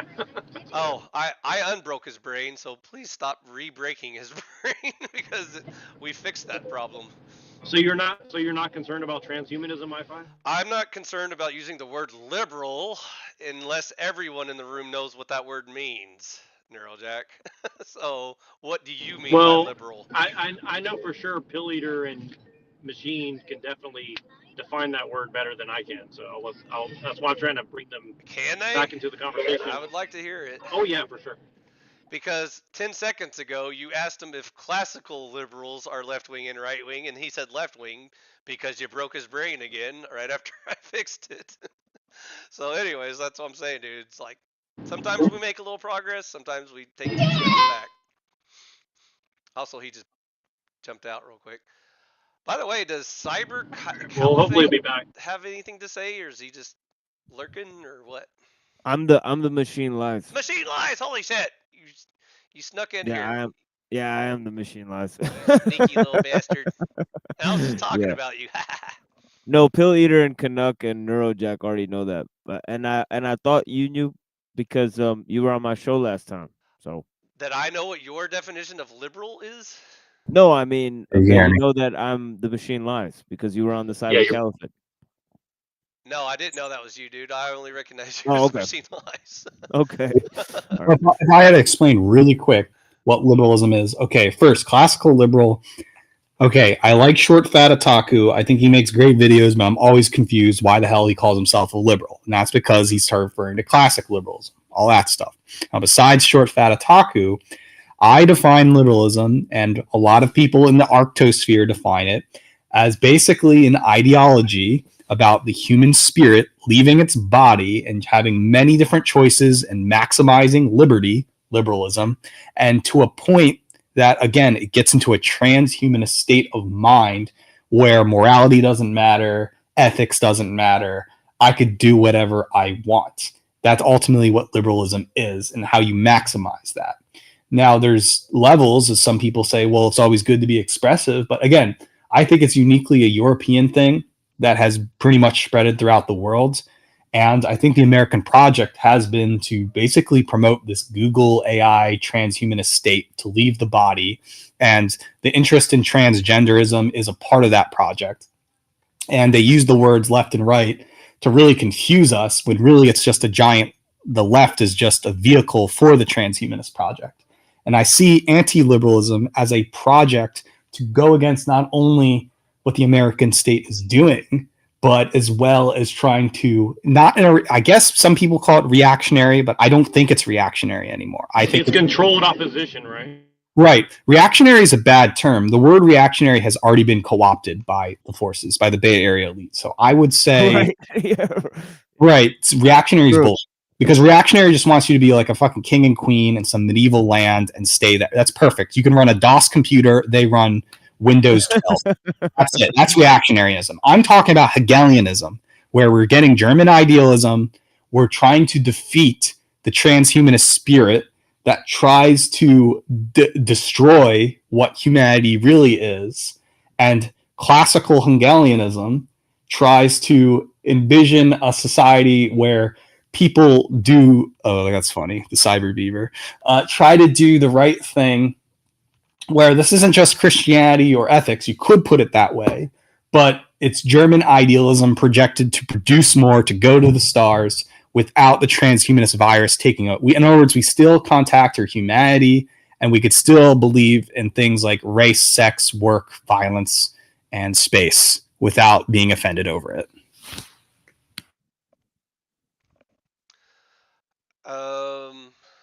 Can you shorten that down to like a sentence for us? Liberalism is bad because it's the reality we're in. It basically gaslights us and say we can do whatever we want while shaming us if we try to have sincere convictions. They want to make everyone ironic, so you're detached constantly, consuming in things without responsibility or duty for others. It's a very basically what he's saying is liberalism equals transhumanism at the end of the day. That's basically what he's saying. Okay. Noted. But it's on my website. I consider myself an anti-liberal, and I've offended people before, like short fat otaku, because I think it's where critical theory is at. All critical theorists are anti-liberal, inherent anti-liberals, including, well, Zizek is a manifestation of liberalism. They certainly criticize liberalism to make it better, but ultimately you have to be a full-on anti-liberal, and I think that's what it's really about. Pill Eater, I'd like to ask you something. Yeah, sure. If I look at a standard plain vanilla dictionary definition of liberalism and all of the very broad tenets of it, equality before the law, for example, private property rights, consent of the governed, I don't see any of that in what you're describing in a link to transhumanism. All of those can be upheld as civilizational values by principled people. Any ethos can be corrupted. I don't see, it's not evident to me that liberalism, in the plain vanilla definition of it, is related in any way at all to transhumanism, to the speciation event that these folks want to kind of force. Okay. I would say that it's about values. And liberalism has a history with European people and the European interest that tried, through very much like a Rudyard Kipling or Joseph Conradian sense of the world, make everyone into the liberal spirit, which is related to Christianity in some way or another. What that entails is that maybe we're not talking about liberalism, but we're talking about race, and we're probably talking about some interest of the world where transhumanism correlates to making everyone whitewashed, which is true to some extent. When you say we're talking about race, I'm not sure what you mean. Do you mean species, as in Homo sapiens, baseline humans, as opposed to those who want to augment their bodies with technology? Maybe institutionalized genetics and parties that claim that they belong to a party, pretty much. And that race is an ideological notion of, going forward with that interest. So when people talk about the white race, they're talking about this weird post-Nietzschean sense of the term. And so you have to be very careful with the word race, because that really what we're talking about is genetics. And I think what do you mean by genetic? To what degree do you mean genetics? The constellation of implied meanings there. I don't quite see what. There's a secret project which Rudyard Kipling noticed, that the white man's burden is going to Africa and Asia and wherever to make everyone white like them, quote unquote white. That's not German, Irish. It's just like an eclectic mix of forcing everyone to read Nietzsche or something, or looking at what Christianity is. And Christians did that to some extent as well. I think that line of thought comes from this, Hegel thinks it's going forward to get somewhere, but I think it was a different direction into the spirit to go against. It's the creation of modernity and to develop some society beyond what they're doing, say, in Africa. Hold on a second. So those fellows, Kipling and the others who were maybe trying to prosecute this philosophy, this interface with the world, were they operating kind of outside the considerations of environment upon culture? Because the environment of Africa, for example, the vast different environments of Africa are markedly different than the environments of Europe. Oh, he's gone. I didn't notice that. He said, hold on a second. He had to leave. Right. Okay. Hey, Nuerojack, if he comes back, can you post in your chat my YouTube link? Because I can't post it. It like automates it. Yeah, put it in. I'm kind of still walking around. Can you put it in the back chat? Sure. I'll see if it links. Yeah. Well, I think what Pill Eater is pointing to, in one sense, is the origination point. The European origination point. I think that transmits a singular line of reasoning from transhumanism to liberalism, even if it's not causally related. You get what he's saying by that?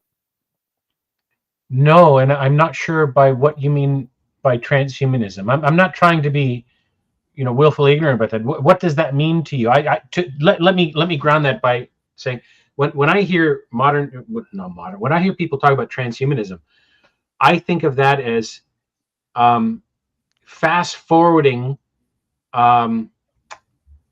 through the use of cutting edge technology, fast forwarding what should be a very careful, reflective attempt at self-directed evolution to whatever degree that could be healthy. Just throwing caution to the wind to get there, right? The ends justifies the means in that regard. And to me, that's always dangerous, no matter. Well, that's a little bit more verging towards accelerationism, but transhumanism is really the belief that we can improve humans through technology, or that technology is the next stage in human evolution, right?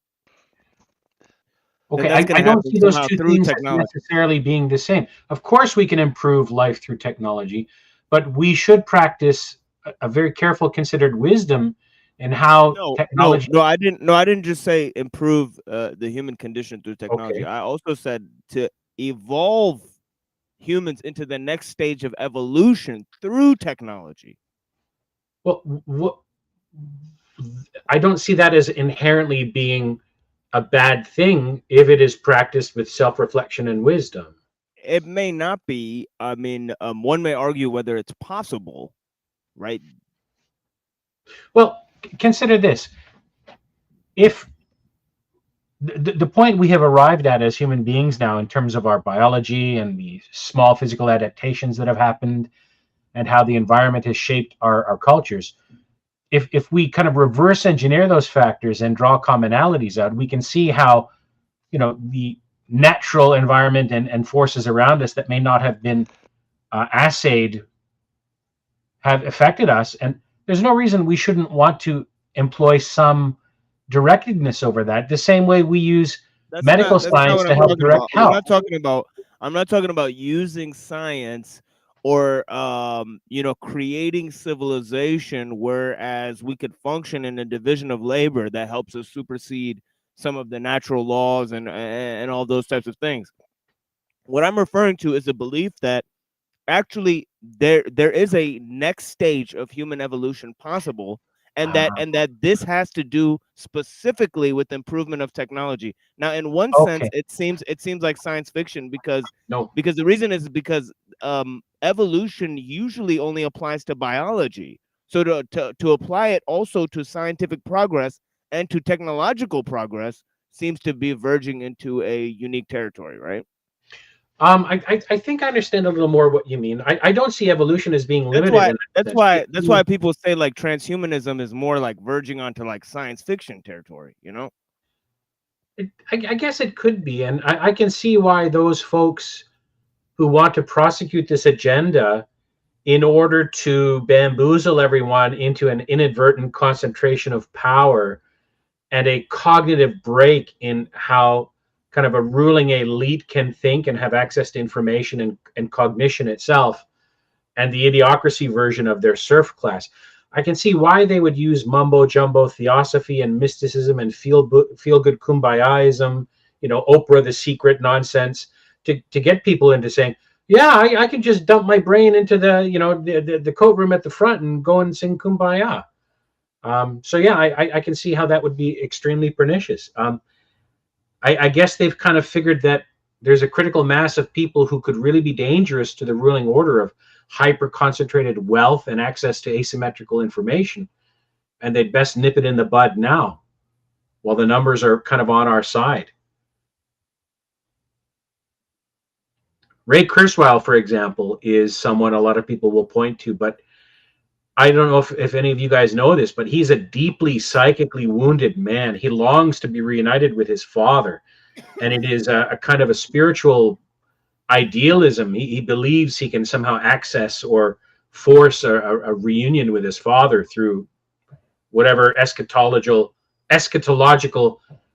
inflection point he thinks is going to come about, or that he can force. He's really swimming against the current. Did you know that about him? Yeah. And his Oh yeah. I know about how he's kept all of his father's like belongings and all of that type of stuff. He's trying to recreate his dad in a way or whatever. Yeah. I've heard of that. I've studied Kurzweil. I've read some of his writings as well. And I've studied his material. So I believe what Kurzweil is thinking of, is interesting, because his sort of mathematical predictions of a technological singularity, but also this kind of relation to this idea of immortality. Now that gets into a baseline sort of transhumanist belief. If we had to pick a baseline for the ideology, we might want to add that in there. You know what I mean, right? Because the belief that we can supersede death, and this is how it's related to both liberalism and religion, right?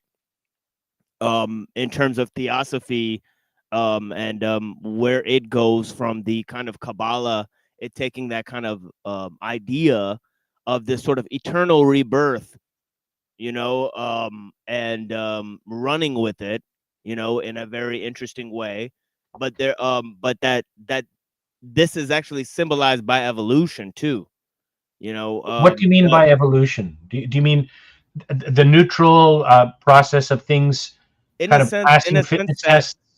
in a sense that something could die to become reborn, but in a better way, right? That this is a quasi-Christian notion as well, right? I apologize. I'm just having like wonky internet shit over here. I'm sorry, just right in the middle. Yeah, sorry, Canucks. I've been trying to hammer in on this idea of transhumanism. Like literally, it's been going out at the wrongest times ever. Yeah. But just to get back on Canuck. Let's move on to something else. It's not worth going over that. It's really fraught territory. Let's try to make sure everybody's on the same page with transhumanism, because I think that's one thing, like, even I struggle to wrap my mind around, because because like I said, I think Pill Eater is basically trying to make the argument that liberalism equals transhumanism, and really, like, that's the point I was trying to make earlier about if you look at the Enlightenment. My problem with the liberal, the ideas of the Enlightenment is not that it's bad in and of itself, but that it seemed that there was a goal in mind of something along the lines of transhumanism from the beginning, right? So I've recently come to realize that one of the unforeseen pitfalls of idealism, meaning the philosophy of idealism, only ideas are real, is that it is divorced from any sense of tangible, physical, kind of baseline common sense. And by sense, I mean your ability to take in sensory information, right? What you see, what I see, it's red. We can agree it's red. We may experience different shades of red depending on the biology of our eyes and so on. But the idea of realism was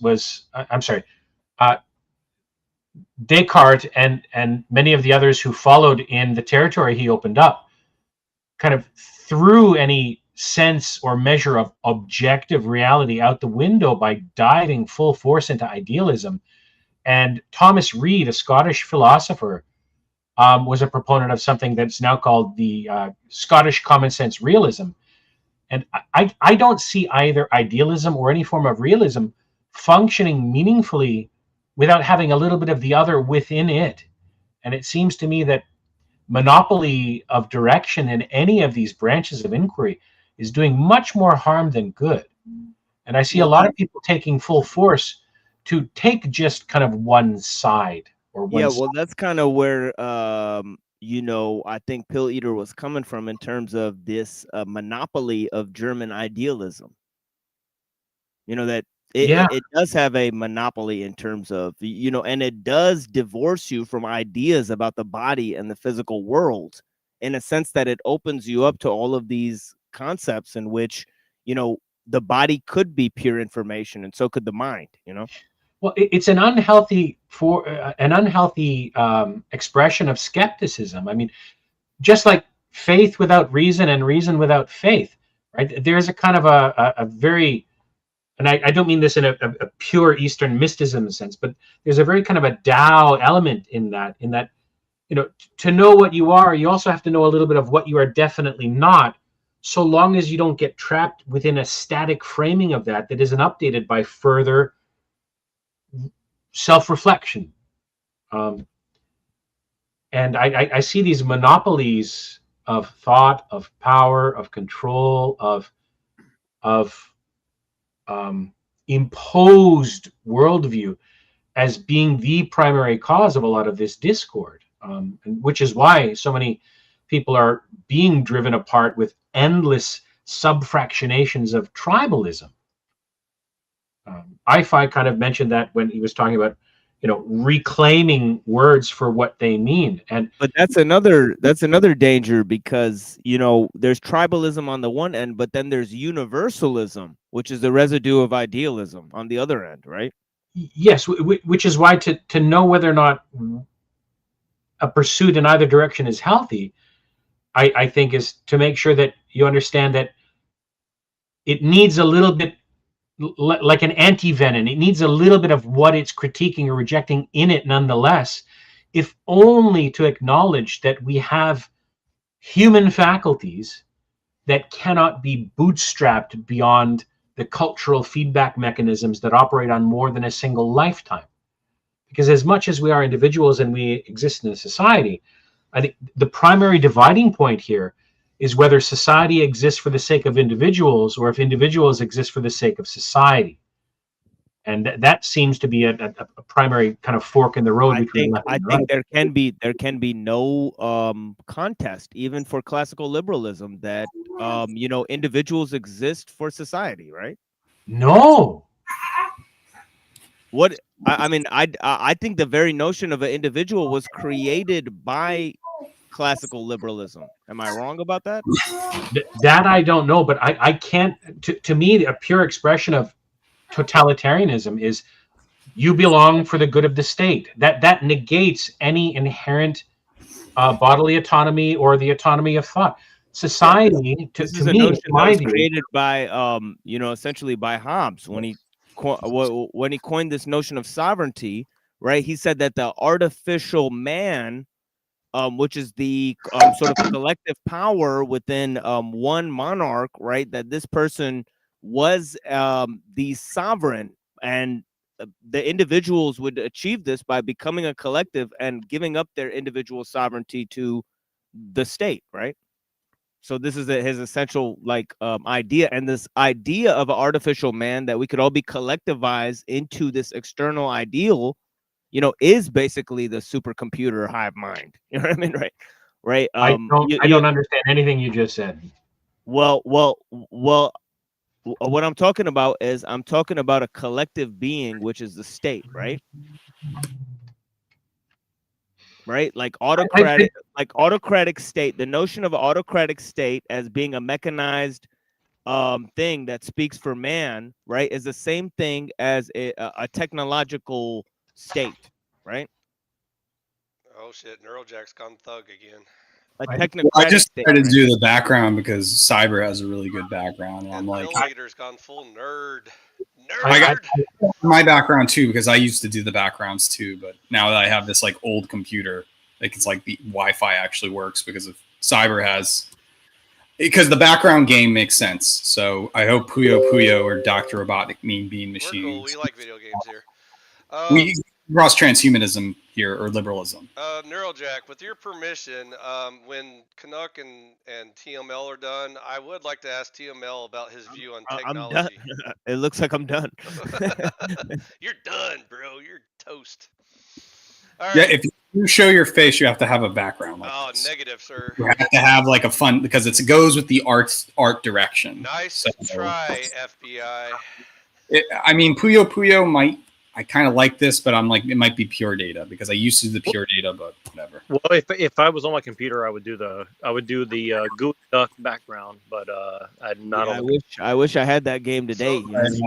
After Robotnik's Bean Machine. Pardon me for a moment, Machine. I just wanted to share something with you. It's a quote from Jung, and the quote reads: "Society is nothing more than a term, a concept for the symbiosis of a group of human beings. A concept is not a carrier of life." This is one of the quotes that, when I learned it just last year or so, it encapsulates so much.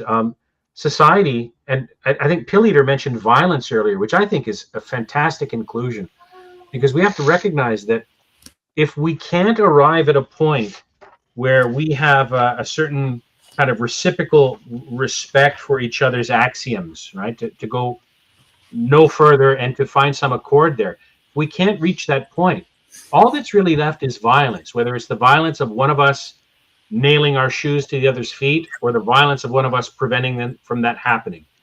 And this is something a lot of people in modern society don't want to accept, that violence really does trump almost everything. And but you said modern society, right? But you also kind of pointed to the fact in your Jung quote that society is an illusion, right? And I think the individual is an illusion created by society, right? Not an illusion, no. Society doesn't carry life. Society doesn't have a body like I do. It doesn't have a mind like I do, right? The last few years, there are some people who want society to be primary above individuals, who wanted me to take certain drugs against my will. And that to me is the line for violence. You should not force that on anyone. And there's, I think, a fear in many people's hearts of acknowledging the fact that, we really do have to find ways to talk to each other and reach a constructive compromise. Otherwise, it will descend into violence. And for a lot of people still in the world today, there's a Bronze Age mentality of, once you cross the line of violence upon me, I will end you on your line so that my future descendants don't have to worry about you coming back. Well, two things I want to say. Two things I want to say really quick. So, everything we're talking about, I think anybody who can should definitely, at the very least, skim the Fallout series. They just finished the first season, because it is very directly related to everything we're talking about. And I know that's 100%. 100%. Yeah. And secondly, I want to mention this. Where is that available, by the way? I actually don't know. It's on Amazon Prime, but I can maybe kind of sort of get it to you. Yeah, Amazon. Maybe we could watch that on our Discord or whatever. Sure, absolutely. Yeah, let's do that. Just don't live stream it. Yeah, of course. No, but it's worth it. It's definitely worth a watch. I think that it's very directly related to everything. And Pill Eater knows more of the history of that. We can get into that if you want. But of the video game, how it relates. But I think if you know that who writes the series, you'll see. But anyways, on that same note, I wanted to mention you. So, John, you're talking about with Machine. You're saying something along the lines that the individual exists. I want to bring up this example. For example, like, I don't know about Canada. I imagine it's happening to some degree there, but like here in America, people don't understand. Like, at least in California, but really, this is actually a nationwide problem.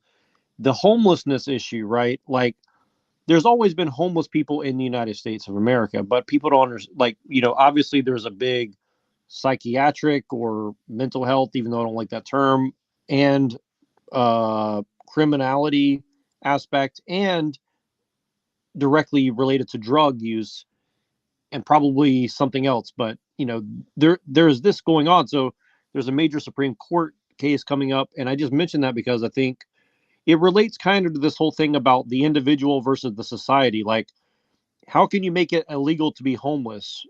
Okay, that's a fair point. But also, like, if you're trying to have a society and you're forced to deal with people living in the street, and the government says, whether through the courts or through law or through a legal edict, you are not allowed to move along people who are destroying your society by sitting and doing stuff. Now, of course, with all the caveats that I'm sure that there are some elements of the United States government and local and state that are somewhere involved in peddling drugs and also making policies that are, making this worse. But but there's definitely, like, California is not allowed to do this legally, like get people off the streets. They can't force people to stop doing drugs because they have legal injunctions through the judiciary system at the very least.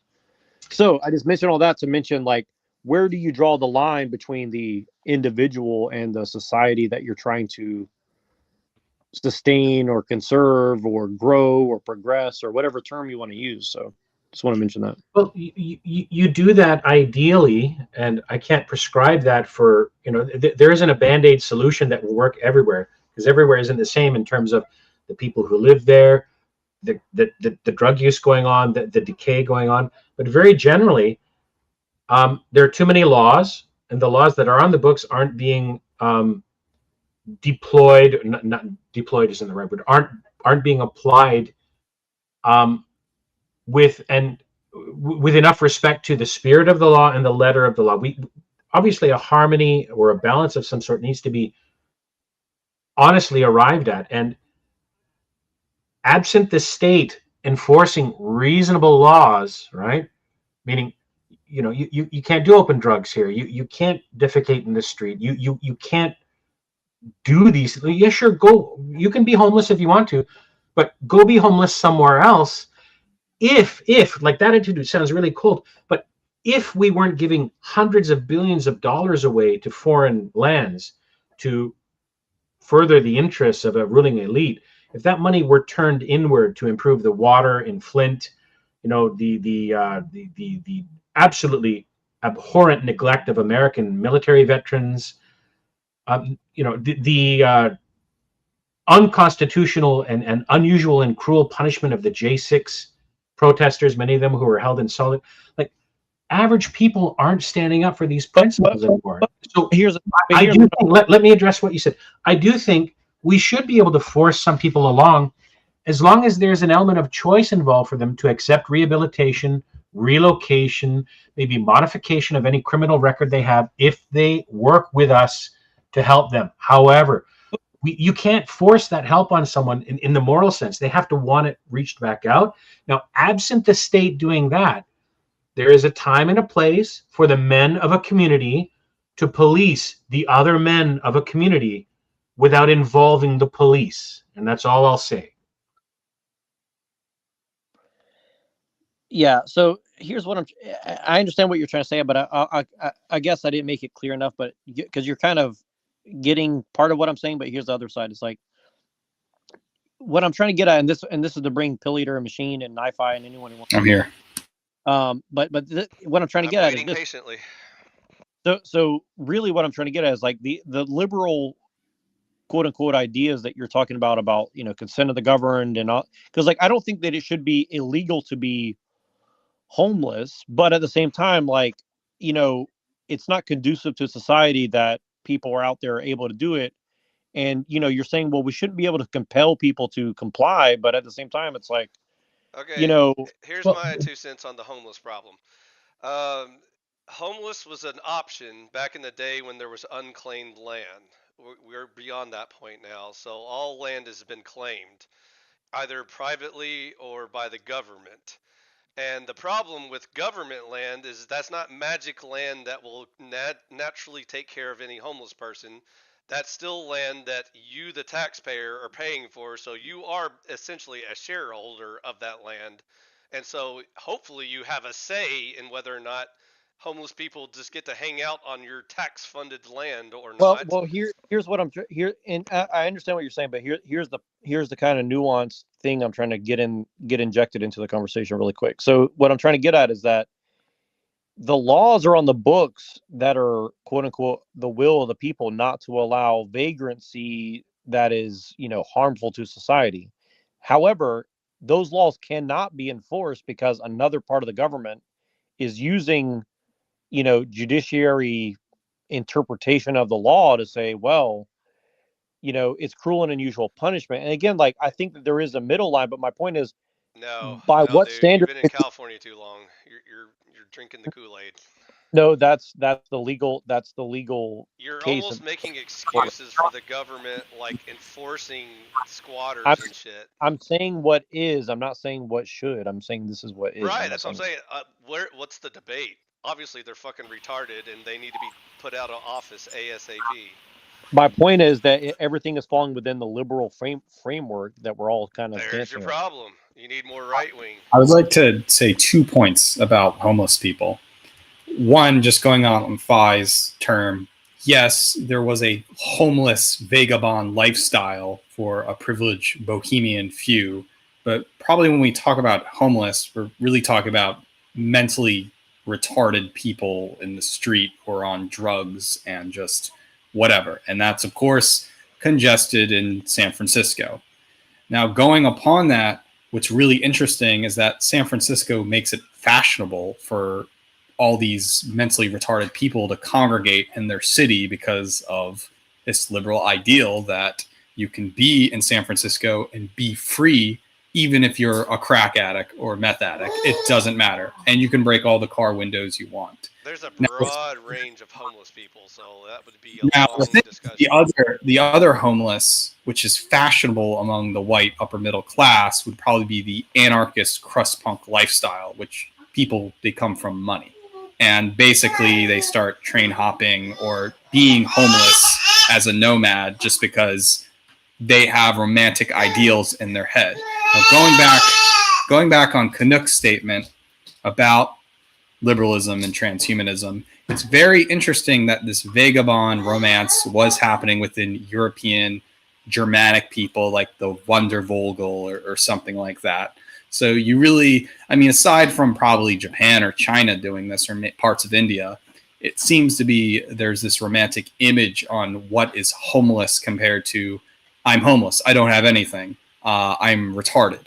And I think that's kind of the confusion. So I'm not going to sound too callous here and say that all homeless people are bad or all homeless people are retarded or mentally ill or whatever, because some homeless people are by choice. Some people just like to do so many drugs that they can't keep a job or whatever. And so there's a whole big broad range of who is homeless. And so I was just looking at it more from purely of the, legal aspect of it. Again, if we're talking about where they have the right to travel to, again, as a private landowner, that's not an option. And as a public land, again, I don't know why society suddenly decided that it's the government's responsibility to house homeless people or whatever, or that they have the right to use your money to fund all these things. And so, if they're going to use my money, I would vote for a system where we take care of the homeless people that can't help it, that are mentally deficient or whatever, Well, handicapped or whatever. well, specifically, the thing is, how does that line up with your libertarian or Because anarchist? as a libertarian, I still subscribe to a small government that I control, including where my taxes go to. And so if the government asks me where they can spend my money, I would tell them you can build a mental hospital for the crazy, retarded, whatever, mentally deficient people, get rid of all of those homeless people, and then if they in the same breath say, "Oh, while we're at it, I got this junkie over here that just says fuck you and fuck society. Are we going to house him as well?" I'm going to say, "No, you're sure not. You're going to toss his ass right out on the street, and if he wants to survive, he can go farm or whatever he can do to survive, but he's not going to use my tax dollars to fund his heroin addiction or whatever, so that's not the same thing. There's way different topics to be had. You can't just say all homeless people will be solved with solution A, which I just gave one solution to the mentally ill people Well, or whatever. well, the reason I bring all that up is because what I'm trying to get at is like Machine and John were talking about the individual versus this collective, right? And like, where do you draw the line? Like, for all this stuff. I think that's what I'm. I just drew the line. That's where you draw it. I think there's a divide too between fashionable hipster homeless and being hipster homeless versus actual retarded homeless. And so I think the problem. Hey, motherfucker! Yeah, I'm don't homeless. Talk about Cecil that way. I'm exactly. Son of a bitch. Also, we just got raided by Lanza and Cecil. Welcome, gentlemen. But we're talking about hopefully retarded homeless compared to hipster homeless, because hipster homeless, they can always go home. Hey, leader, when you're saying retarded homeless, are you using the term retarded in the sense of like a clinical sense, or are you kind of being? I mean, I would not use the word mental health. I would say, and that's a whole nother debate, because I would say that they're like physically retarded too, because they just, whatever health reasons, they just can't. I mean, even that word. Just for clarification, I know I love to use the R word all the time. In this specific conversation, I meant Down syndrome people who have brain damage and cannot take care of themselves. That's true. But also homeless should be Hold on, I gotta count all my money from turning in aluminum cans and shit. Like Cecil here. Here's a good example of who I'm speaking of. But you again, want to buy a wagon wheel? Lifestyle is very much very different than people who choose to piss away their lives and right.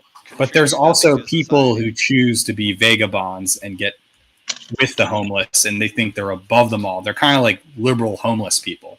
They're like intellectual homeless people, like Diogenes, that are like, well, I'm not retarded like you. You have to respect my autonomy. But it's like, okay, you chose to be a crust bump. You chose to be a.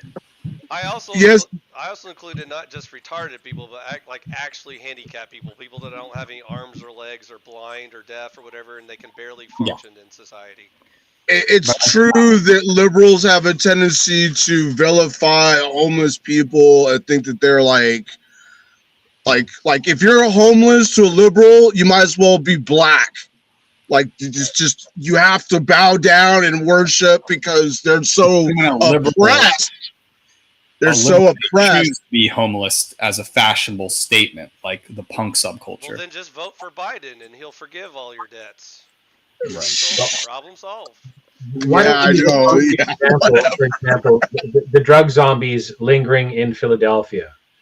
I would have no objections whatsoever to those folks being arrested for whatever laws they may be breaking. And I mean, why don't we try and help some of them who cannot help themselves? Now, there will be some who want to reject society, shit and piss and do drugs and live all over. There are others who will fall between the cracks because of whatever psychological abuse or emotional trauma they've suffered.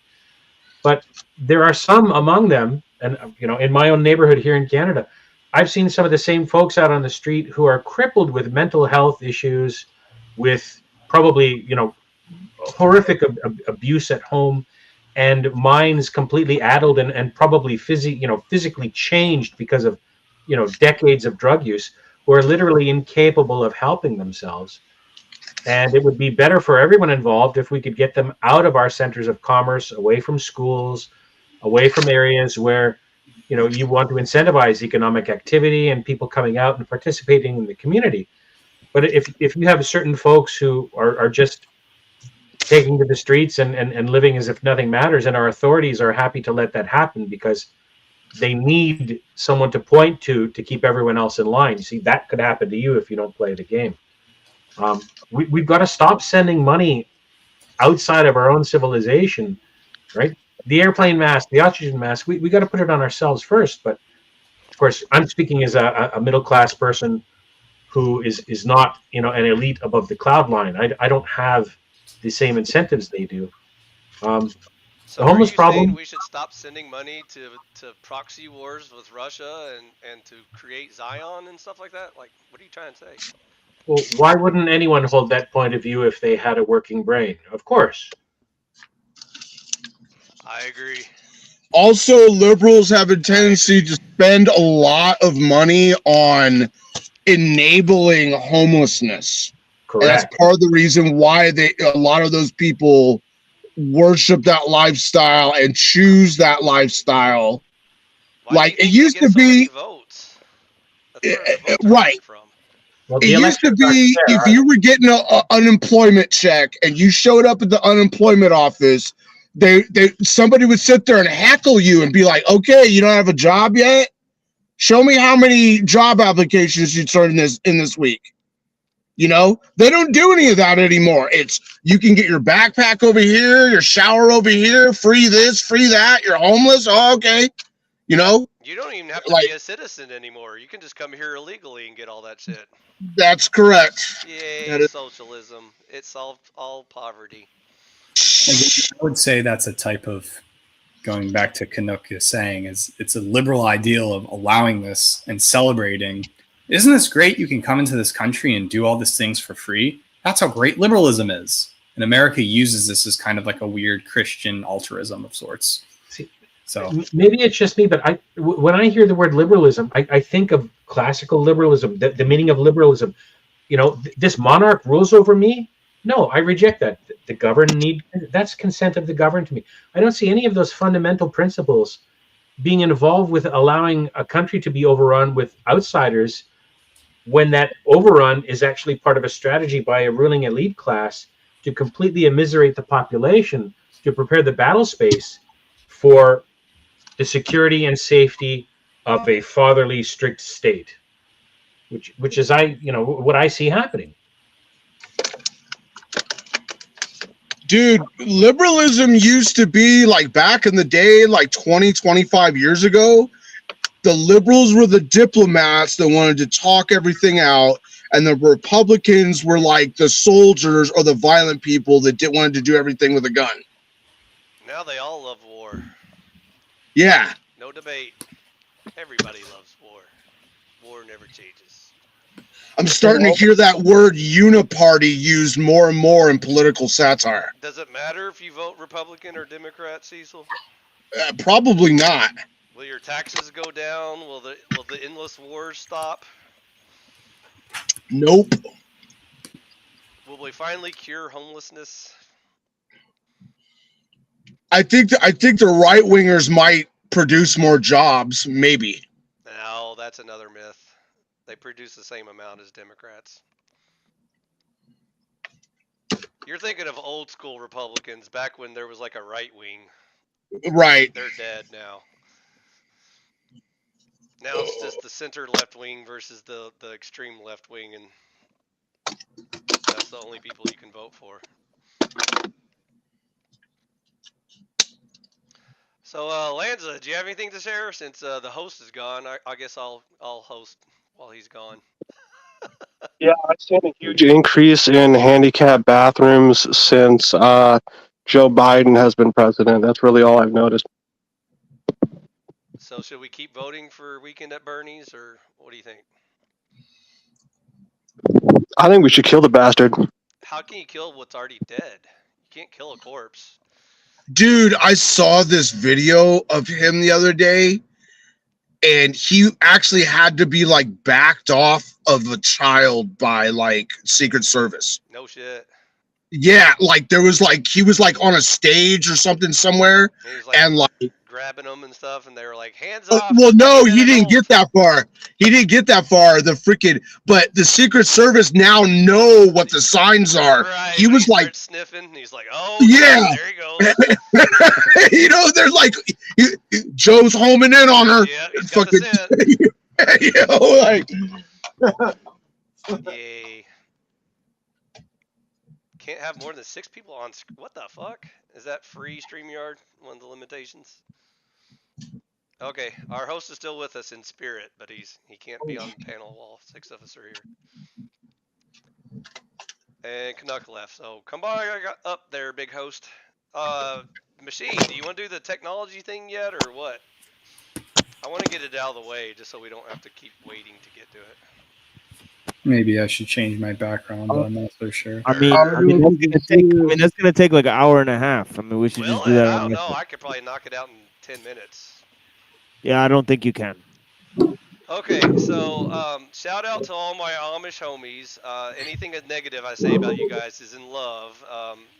I love your anti-technology run, but there's stuff I disagree with. But anyways, the troglodyte debate. Machine, should we go back to stone tools or should we allow electricity? Where do you draw the line? Well, the question is really about reality and about the way technology is improving and about innovation itself and about technique itself, right? What these things spell out, right? Okay, so what about tools that require more than 10 steps and or a specialist? Is that where you draw the line? Well, I would personally draw the line at automation, right? So you mean like printing press or something? Well, I would say anything that, yeah, pretty much anything that doesn't move at the speed and pace of human movement, as a hammer and a bow and arrow, a pen or a musical instrument. What about water wheels or windmills? Yeah, I would possibly rule those out, right? Oh shit! Well, there goes all our clean energy because now we have to go back to burning fossil fuels again. I think you just lost the debate, Machine. I told you it'd only take me about 10 minutes. Well, you just listed off a bunch of things, but you never made a positive statement for technology. The water wheel allowed us to access hydroelectric power, which is automated, doesn't require any human. What does that have to do with the modern state and the way technology is used to govern society today? I didn't bring politics. What does any of the things that you just said have anything to do with the reality of the situation? It has everything to do. You just created you created a hypothetical scenario in which you listed what I prefer. This isn't hypothetical. This is real. Right now there are all you've done is create hypothetical worlds. Nope.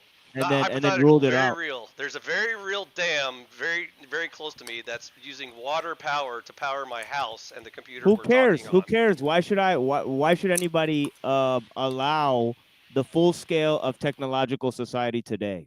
I care because the reason why my electric bills are so Let me cheap. read something to you by Kaczynski. He says the conservatives are fools. They whine about the decay of traditional values, yet they enthusiastically support technological progress and economic growth.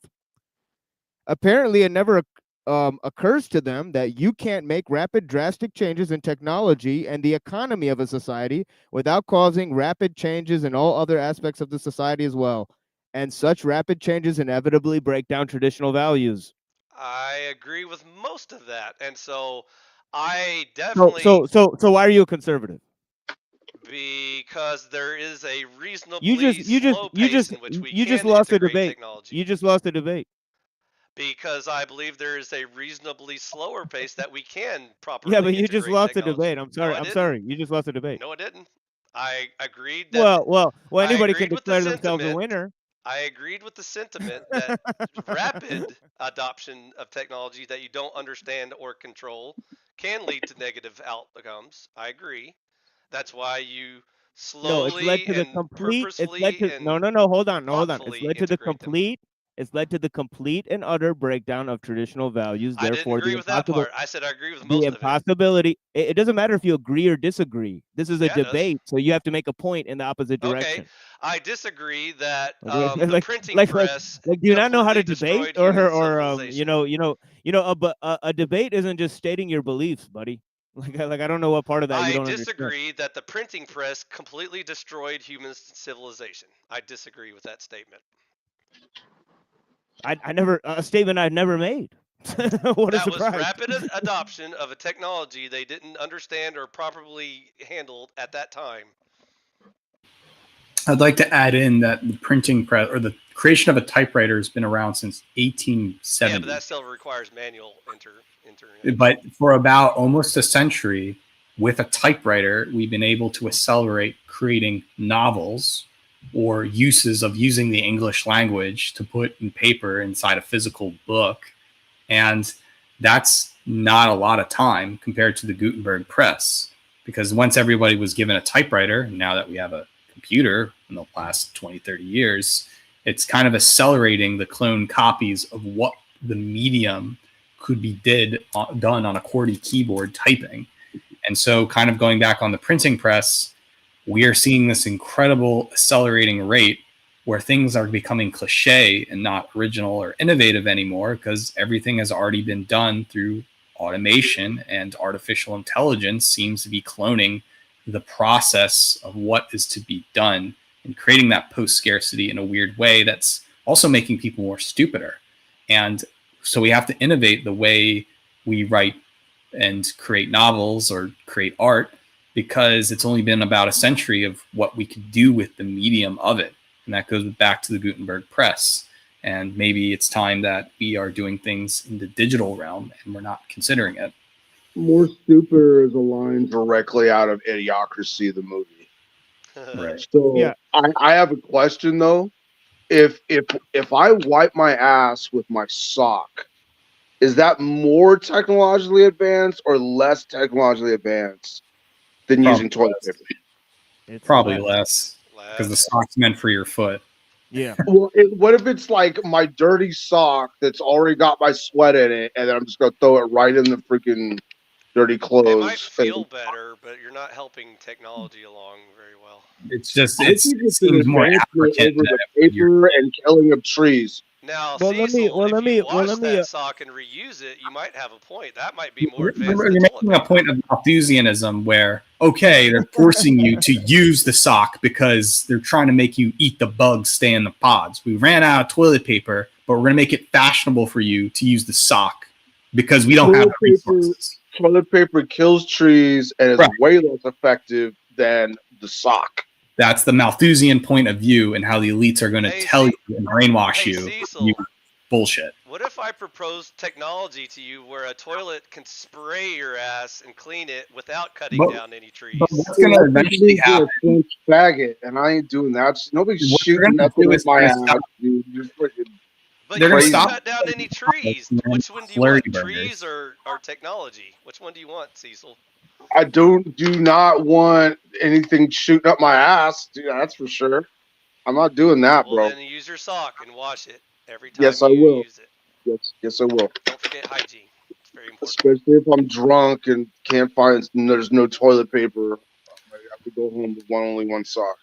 So as I originally said, I have a soft spot in my heart for the Amish. That they actually know something that we don't know. I haven't figured it out yet, but it's not pure anti-technology. It's more about very very slowly adapting the human way of life to match natural progression as much as possible.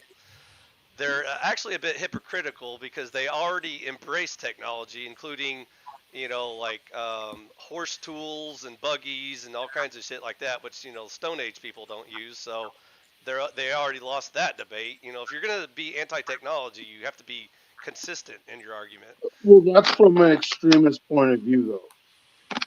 that technology will solve all of our problems. Oh shit! They use a hammer and a nail. They're hypocrites. No, they just don't want to use like Electricity mainly. advanced.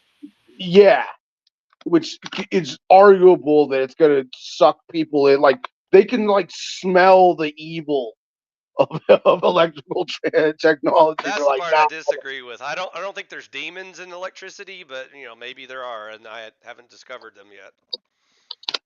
They clearly think so. So, Machine, I still don't know what your actual line is. Like, what is acceptable and what is unacceptable as far as terms of technology? What happened to everybody else? I don't know. I I just think they stepped got away for scared of the tech debate. I stepped away for 1 second. Well, there is no debate. You're asking me to provide a false line in the sand. You're not debating the reality of the situation of the complete technology of what it's saying. You're not asking me to present an argument. You haven't presented an argument. I mean, Okay, I'll I don't present an understand. argument. I think technology can be integrated into culture, society, human life, and benefit it so long as it's good and intelligent people doing it slowly and properly to match our natural progression through life, including evolution. Okay, what you provided now is a set of beliefs, right? Yeah, that's my belief. And my argument is that technology is good or can be good in many situations.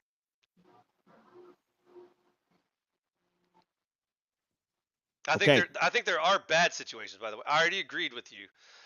So, for example, if you and I were on an airplane and we went over to this like cannibal island somewhere where they're still in the Stone Age, and we gave them like AK-47s and stealth jets and tanks and shit like that, I can foresee lots of bad things happening in that situation. That's where technology would be a bad thing. I agree. Well, I believe that you as an individual, right, or you as a person within a society, right, you don't control the direction of technological growth, right? I control like one, 80 millionth of it, but yeah, go on. Yeah. Yeah, so the speed and direction of technological growth is not under your control, right? Furthermore, technology deforms skill and culture, okay? Would it On a make you personal level because of automation and the creation of skill, and because on an international level it creates a monoculture, right? This points to the greater fact of it destroying traditional values, which you seem to promote Yes. or think that is important to preserve, and Yes. you've already admitted that it destroys those things. I did. So you're quickly losing the debate, I but you don't never really. said it destroys those things. I said it can lead to potentially harmful outcomes. And Right, you also, should not have conceded that point before because we go that's the down this main point. rabbit hole, would it make you feel better if we did have more control over the government and society and culture? Well, society and culture is one thing. I'm merely speaking on technology, the growth of technology. Government. How about government? Would it feel better if we had more control over the government? Well, we have less control over the government I because of agree. technology. That Because of technology. No, that is wait, probably because of more the technology, right? problem. That's probably more the problem than the technology. the government is a problem of the technology. Well, we're here debating the technology, right? Not the government, That right? So you can't. we'll debate You're the one that wants to keep bringing You society and culture just into it. no. You just admitted that they're linked. The problem is linked I between agree they're technology linked. and I government. wanted to address Okay. one So topic so then first. so then okay, yeah, which is the technology topic, Yes, right? yes. So I want so to so see if proceed. technology is self-inherently evil or good, and see if we can move on from that. Government's just a firewall. Right. Government fucks up everything, whether it's technology, economy, you name it. They'll fuck it up. From the real power. Healthcare, education. There is nothing the government can't fuck up completely. So, fuck the government. Well, large-scale technological systems require centralized means, such as nuclear power. Therefore, they grow they grow government. They deform culture. That you've made no positive points for Do solar panels require centralized control? Solar panels? Yeah. Yeah, they require experts to make them.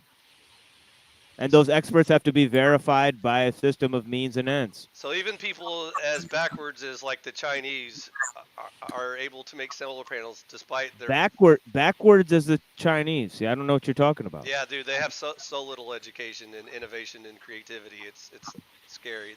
They're basically robots at this point. They're pretty good at reverse engineering things and figuring out how they work. Though. Not really. That's another myth. They're really good at bringing in foreigners to build shit and then trying to maintain it for the next 30 or 40 years, pretending like they're still keeping up with technology. If you look at their buildings, they're falling apart. They're dying from the implosions. Ghost cities. When they build buildings, they're made out of sand and like mud, and they collapse before they can even get the paint on the walls. The structurally reinforced concrete buildings were built by foreigners. They always had to import foreigners to do any of their massive infrastructure. It was usually Europeans, by the way. It's FYI. Sometimes it was Russians. Go collectivism. Yeah, socialism solves everything. Makes you smart too. Well. Let's be honest, though. I mean, I just want to mention this really quick because isn't it kind of like obvious that isn't that smart on the part of us on the West that we kind of made them dependent on us? No, because who's funding all this socialist bullshit, Jack? Well, either people with small hats or us or both. I'll give you a hint. If you've shopped at Walmart lately, thou art the man. You're funding the CCP. Right, but of course, but they've set it up that way. And wouldn't you argue that they're more dependent on us than we are of them? No. We're their most profitable customer at the moment, but after we're gone, they'll just move on to the next sucker that needs cheap shit. Actually, good news, Jack. They've fucked themselves so bad. India is the new China. China is actually about to destroy itself. It's about to wipe itself off the map because it turns out socialism does kill you really fast and your economy. And all of their real estate markets imploding. Their whole pretending to be capitalist system is imploding. They kept seizing too many of their billionaire companies, and now there's none left. And now they're all state controlled, and those are going out of business. So they won't be around much longer. But anyways, India's the new China. Yeah, perhaps you're the last person in the world to realize that the theory of socialism is also linked to technological growth and industry. Possibly. Not possibly. It's literally inside it's literally part and parcel of the theory. It did coincide with industrialization and the rise of communism. I did notice that. Yeah, it's part and parcel of the theory. Yeah, not only coincided with it historically and practically speaking, but it's part and parcel of the theoretical framework, labor and industry. Okay. I agree. We should completely eradicate the left wing. All problems solved. They'll just start calling themselves something else. Machine, is this why communists are always going off about how the people should, or no, the workers should own the means of production or something like that? Yeah, exactly. Yeah, they're literally speaking on large scale technology and industry. You know, Marx wrote a whole treatise about nature, and Hegel's views on nature are interesting. You know, he thinks the human mind is the antithesis of nature, right? Which develops this notion of spirit, right? So he creates this like weird trifecta view of it, which kind of leads to like Jung. And I wish Canuck was still here because the Jungian thing that he was kind of talking about is kind of fits into it. That's all right. We can wrap it up, TML. I think you're more focused on the bad outcomes of things that technology can lead to, and I think I was trying to help you figure out that it's not so much technology is to blame as it's the bad actors using the technology. And so So Right. But you would have to, I can't even talk. Go ahead, Red. wait. Go ahead, Red. Sorry. Instrumentalism is the word I was looking for, trying to say. Okay. Yeah, instrumentalism. All right, the medium. Okay, is the message and the means become the basic outcome of what you're dealing with. You know, efficiency creates an ideal of softness. You know, total loss of skill and deformity of culture. You know, you've provided no positive points. You need to go work on some arguments against technology and come back.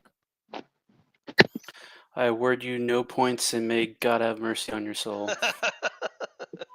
So, anyways, TML, I understand you're very passionate about this topic. Like I said, for some reason, It's you not feel. passion. It's about like Yeah, it is, dude. actually figuring out like what is Yeah, it like is, dude. what Because, like I said, I pointed out that it is physically possible you for. gave no positive points I for gave so many technology. positive. Dude, Name printing one press, positive point that you mentioned for technology. You printing simply press, conceded every medicine, single point I made. No. tools, No, you can't just list technological machines, advance. Yeah, okay, and we electricity, mentioned power. The yeah, list goes on and you on, dude. conceded downsides to all of those things. I can tell you about all the good things, the millions of lives these things No, have no, no, no, no, saved. no, no, no. Here's what actually happened. You Okay, actually conceded okay. downsides to all of those things. And therefore, you cannot have a debate without pointing out positive sides to those things. I You're right, dude. When someone points out that a thing can cause 9 good things to happen, but one bad thing to happen, therefore it's bad. You're You right. didn't That person's you lost the debate. I simply missed when you listed the 9 good things. You did not mention those. You simply conceded the one bad point. Okay, let's go back to the water wheel. So not only did it automate physical processes like I'm not talking about the water wheel. Why don't you deal with the points I presented you about cultural deformity, any of those things, cultural enhancement, cultural about large scale industry and its links to socialism. Well, why large don't you scale deal with any? industry Why leads don't to you more deal with food, any? Oh, no, less hold on. Why don't you starvation. deal with? Why don't you deal with any of the points I presented I'm you? dealing with every and each one of them as you say them. No, you've done So nothing. large You've done nothing. industrialization leads to more production of food and less starvation. Go ahead, How does it rebut do it. that? What's the downside of that? How Too does it do that? too many people? What are How you did talking about? industrialization create farming equipment, food factories? That's fed more people. So we've solved world Yes. hunger. America went from barely surviving to making too much food. We make so much food we can't even eat it all. We have to ship There's it to other millions. countries. There's millions of homeless people in America that are hungry. And yet there's lots of countries who can't even feed their own people because they're still in the Stone Age trying to rub sticks together to figure out how to build a farm. It's all Or fake maybe news Well, by I now, want to right? mention this really quick.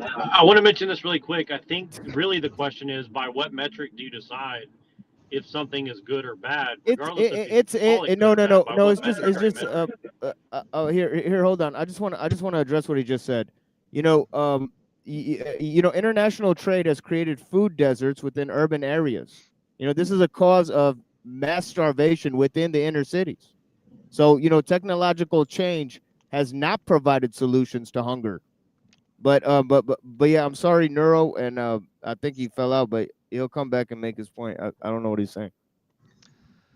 Just because we have concrete jungles that house heavy metropolitan areas doesn't cancel out the fact that our farms are still making too much food for all of our people. Yeah, they're genetically modified soy organisms that are fucking mutating the fucking people. That's another What are you debate. talking about? We can have another debate about No, this is the reality. You can't just create your hypothetical fucking world. I'm talking about what's Again, going we're on. talking about the real world today. I'm not Yeah, I'm talking about the real world today where they have genetically modified organisms, fucking synthetic nitrogen, and it's fucking ruining the goddamn soil. What the fuck are you talking about? Should the real the real world? What real world are you talking about? Should we kill everyone's dogs right now today? What the fuck? Another hypothetical bullshit No, this scenario. isn't What the fuck are you talking hypothetical. about? This is genetic modification, TML. Are you going to argue about technology with me? So the original canine was a wolf, a wild natural wolf that man captured, genetically modified into Chihuahuas and Great Danes and Pit Bulls and Labradors and German Shepherds. Should we kill all of those dogs because they're abominations? What the fuck's your point? Your point is that genetic modification is evil, therefore it should be stopped. But that's called selective breeding. Not wolves. That's called selective breeding. It's not really. Altering a plant's genetics in a laboratory. Yeah, Can you really. selectively breed plants, Cecil? Yes, you can. Yes, you can. Yeah, none of that has to do with muting anything. Mutating Where do you think anything. most of our crops come from, Cecil? Is from genetic selecting Monsanto. Well, yeah, that's not the same thing. That it is not the same thing. The natural bananas have almost no fruit on it. It's mostly seed and skin. Here, I-Fi, let me help you really quick. Hybridization is not the same thing as creating a genetically modified organism in a laboratory. That's the word. Hybrids. Sorry, buddy. Yeah.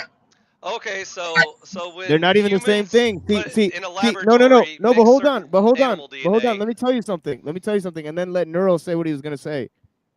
Basically, this is the problem with your hypothetical thing. Neuro, go ahead.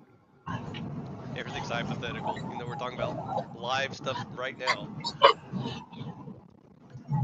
Go ahead, Neuro. You just said hybridization was genetic. Was the same thing as a genetically modified organism, sir.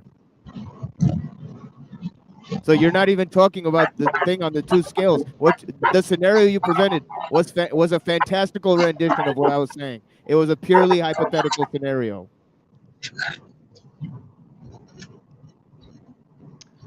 Also, once we do start splicing genes, would you be for or against removing fatal genes that causes disease and stuff like that?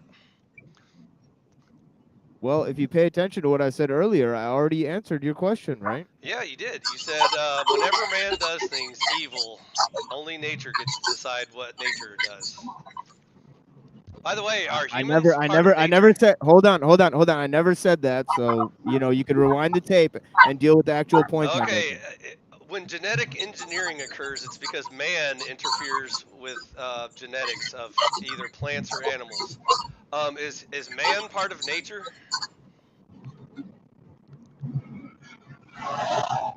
I think man is part of nature. Do you think man is part of nature? I know it is.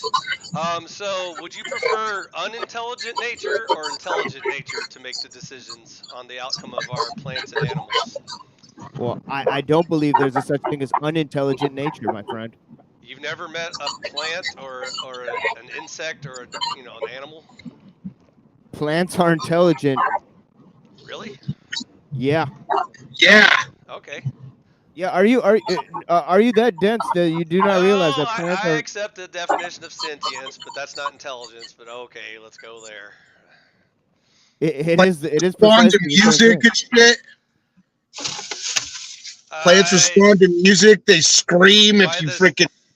By the farthest stretch of the imagination, I guess all sentient beings are intelligent. Okay, I concede that point, TML.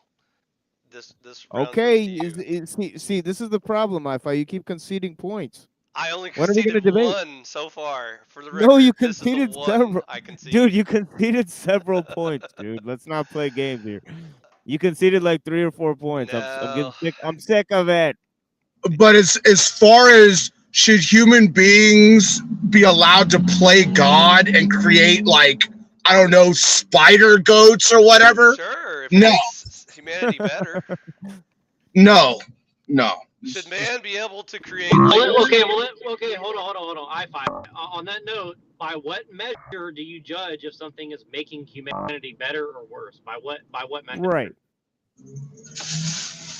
Oh, Nuerojack, you and your open questions. No, it matters because what you're saying is you said, well, look at all the lives that have been saved by technology. Well, Yes. but also at the same time is we wouldn't have so many lives to save without the technology in the first place. So it's a circular problem and solution. Like All it right. causes the Well, I problem guess and then it causes the Nuerojack, solution. do you like more humans starving to death or less humans starving to death? Let's start with that metric. Well, there wouldn't be so many humans to starve to death if there wasn't so much technology to make so many humans, right? Oh, Nuerojack, you're smarter than that. Try again. Back up and try that again. See if you can ask that question with being less retarded when you say it. Technology. So you're not gonna Technology, answer which what makes I'm saying. food faster for us, which reduces starvation, therefore makes more humans, which will automatically starve to death because the same technology that gave us more food suddenly can't be used to make more food for the new people, right, Neurojack? Is that what your question was?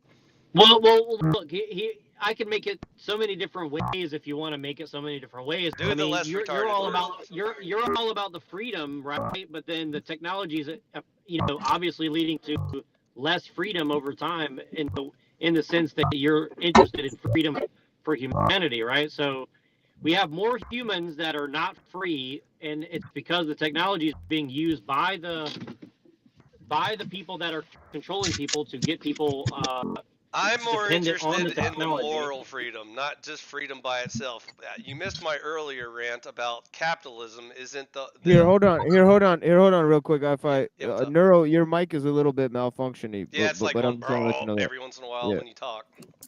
Daisy. But So yeah, anyways, Neurojack, you but yeah, missed we my still heard what you said. Yeah.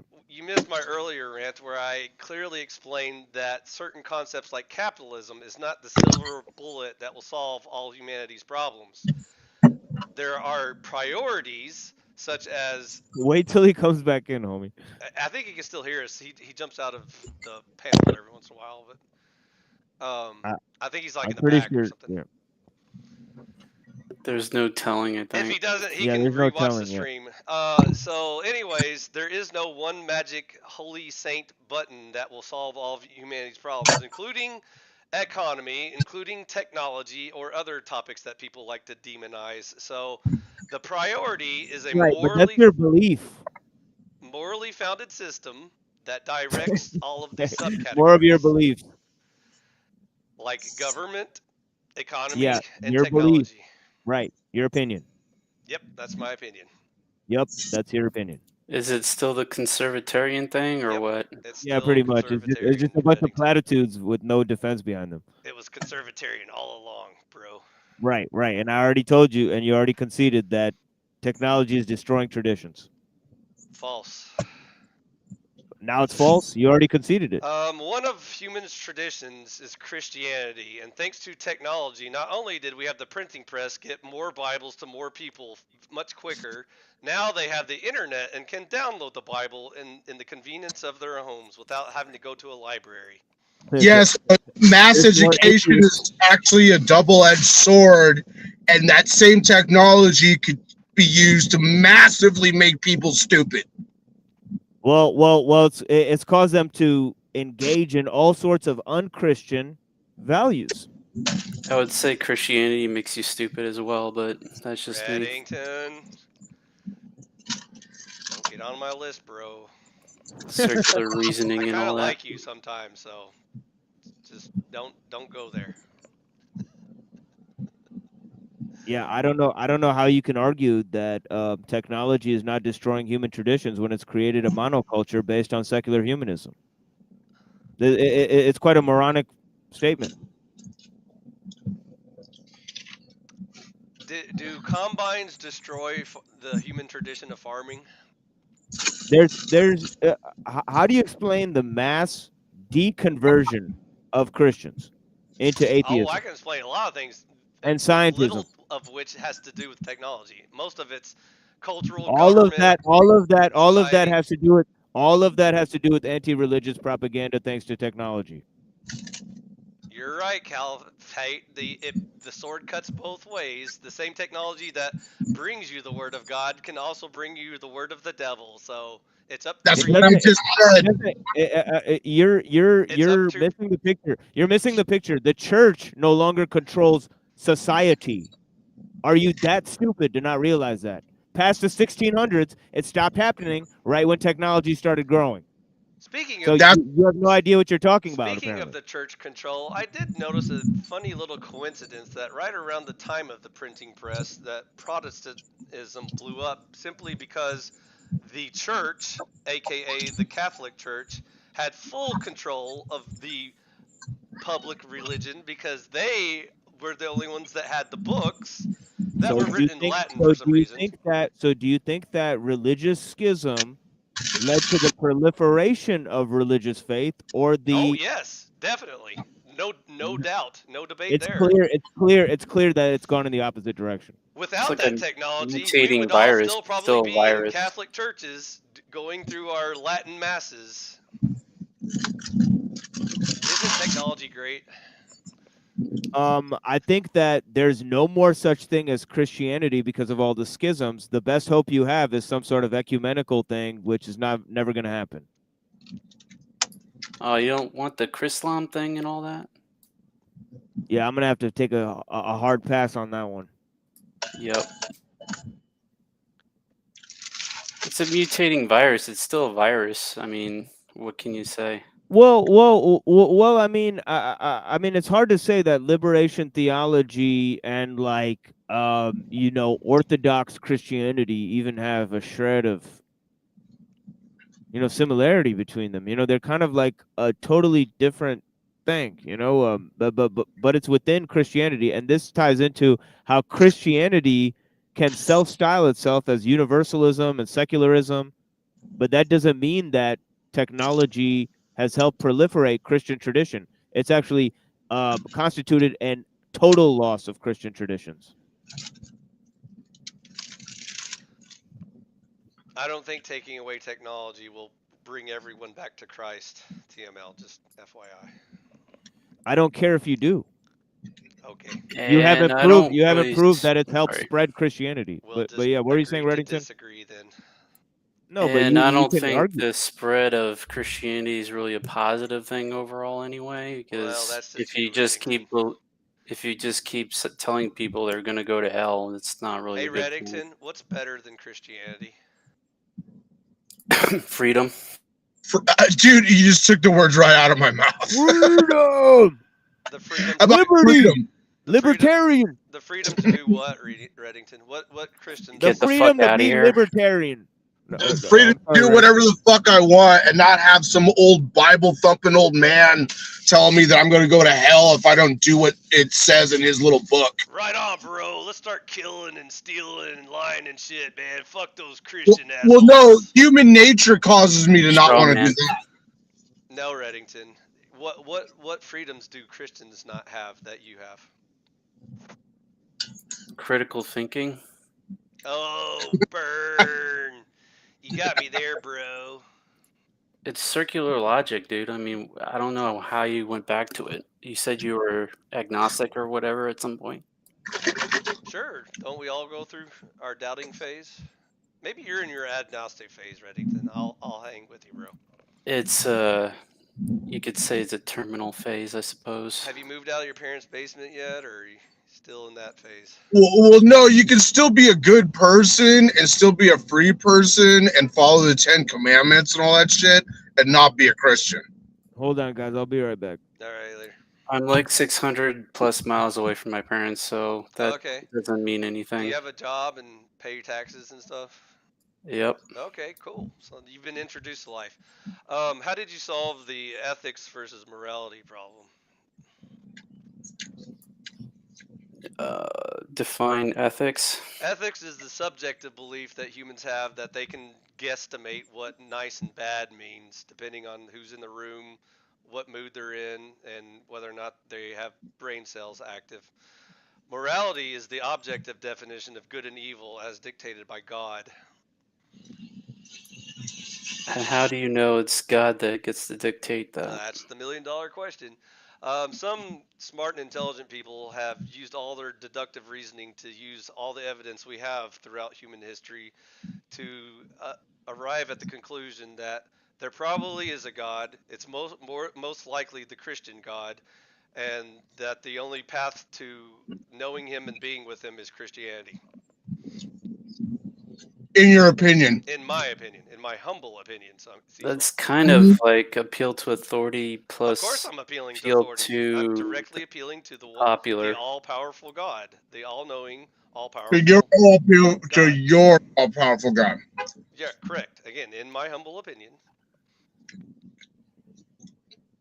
Okay, So and Reddington, the original question was, since you're stuck in ethics land with all the devil worshippers and cannibals and mass Guilt by murderers, association. yeah, exactly, mass murderers and liars and Right. thieves, how do you tell them what they're doing is wrong? How dare you use that word? Who are you with to a judge? If they have consciences, then that should All deal cannibals with have that. a consciousness. They are all conscious beings. cannibals are a small Conscience, not group of consciousness. people. They have both. They have consciousness and consciousness. Let's go with the average person is not a cannibal. Okay, how about devil worshippers, Aztecs, human sacrificers, Average people are not a part of that group, bro. liars, thieves, Again, idol worshippers? Any of these ring a bell yet? Right, and it's religion that degrades everybody is what you're doing right now. Oh, it's religion that causes people to do bad things. I get it. I I see. did not say that. It does. Well, I did. I missed it. What'd you say? It does what to people? What you're doing a moment ago was assuming, the worst of people. So No, I'm just religion telling you real life. What religion happens has when to you walk out the degrade door? people in order for religion to look good. The reason So why I asked if you're out of your parents' basement is if you've been out in the world long enough, you'll know that these people exist in reality. I'm not making this up as a yeah, no hypothetical. shit.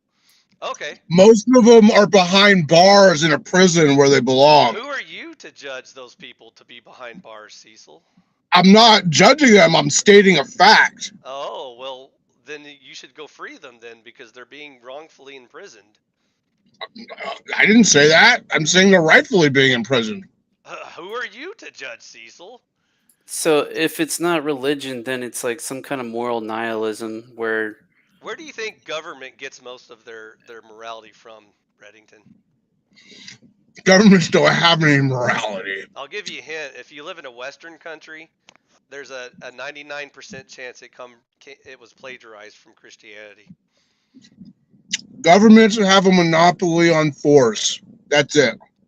So if you enjoy a society in which it's wrong to steal, kill, and lie, you can thank Jesus for that. no, not really. No, I don't think so. Oh, okay. What country do you live in? I can thank human nature. Oh, human nature taught morality to your government. I see. Go on. Was it the human nature of the atheists that taught morality to government? No, it's the human nature. It's the human nature of humans. Was it the agnostics that taught morality to It's government and mankind? basic human instinct. Okay, so basic human instinct that causes men to kill each other and steal each other's shit and lie about everything. That's the instinct that taught us morality. No. By the way, if you're going to go the scientific route, you're going to be sorely disappointed because the butthurt atheists tried this before too, and they failed sadly. I don't know what that means, bro. Normal human beings, judging off the way the average human being acts, does not engage in all those activities you're talking Are about. communists normal human beings? I don't know anything of. I'm not even talking about any type of governmental style. I'm talking about anthropologically. I'm your talking average, about hundreds of millions of people. Are they normal people or not? Yes or no? Are Nazis normal people? fascists. Any of those normal people? Did they Your teach you average morality? the average human being does not go around engaging in murder, lies, theft. Oh, okay. So on the average, communists and Nazis and fascists don't go around causing any physical harm to anyone. Good to know. I'll keep that in mind next time they show up in my neighborhood and they're like, "Hey guys, do you mind if we take over?" I'll be like, "Sure." Y'all have never hurt anyone before, so I don't see why not.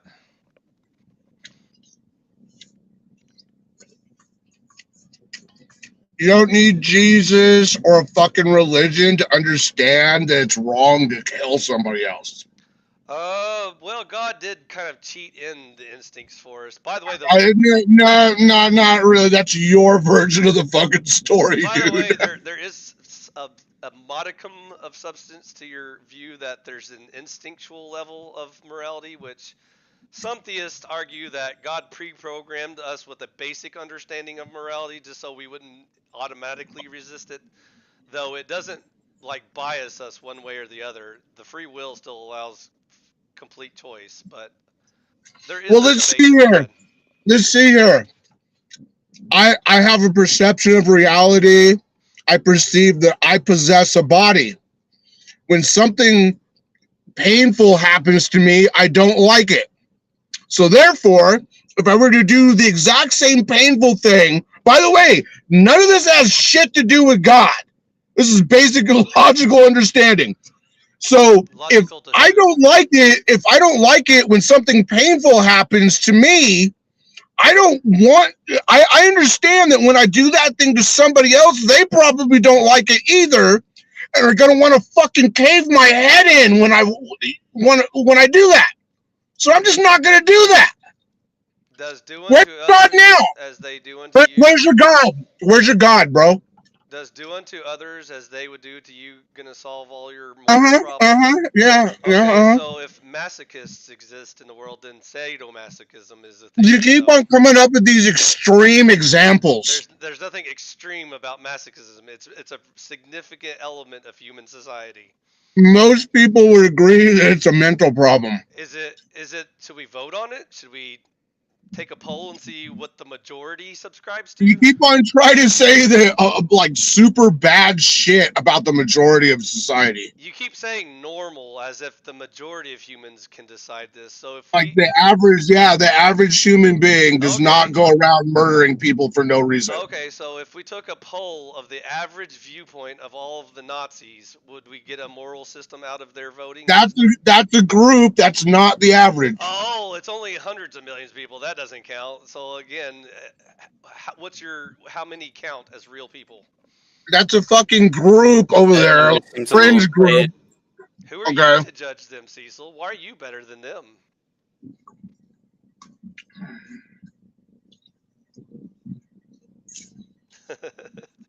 So again, you can't vote morality.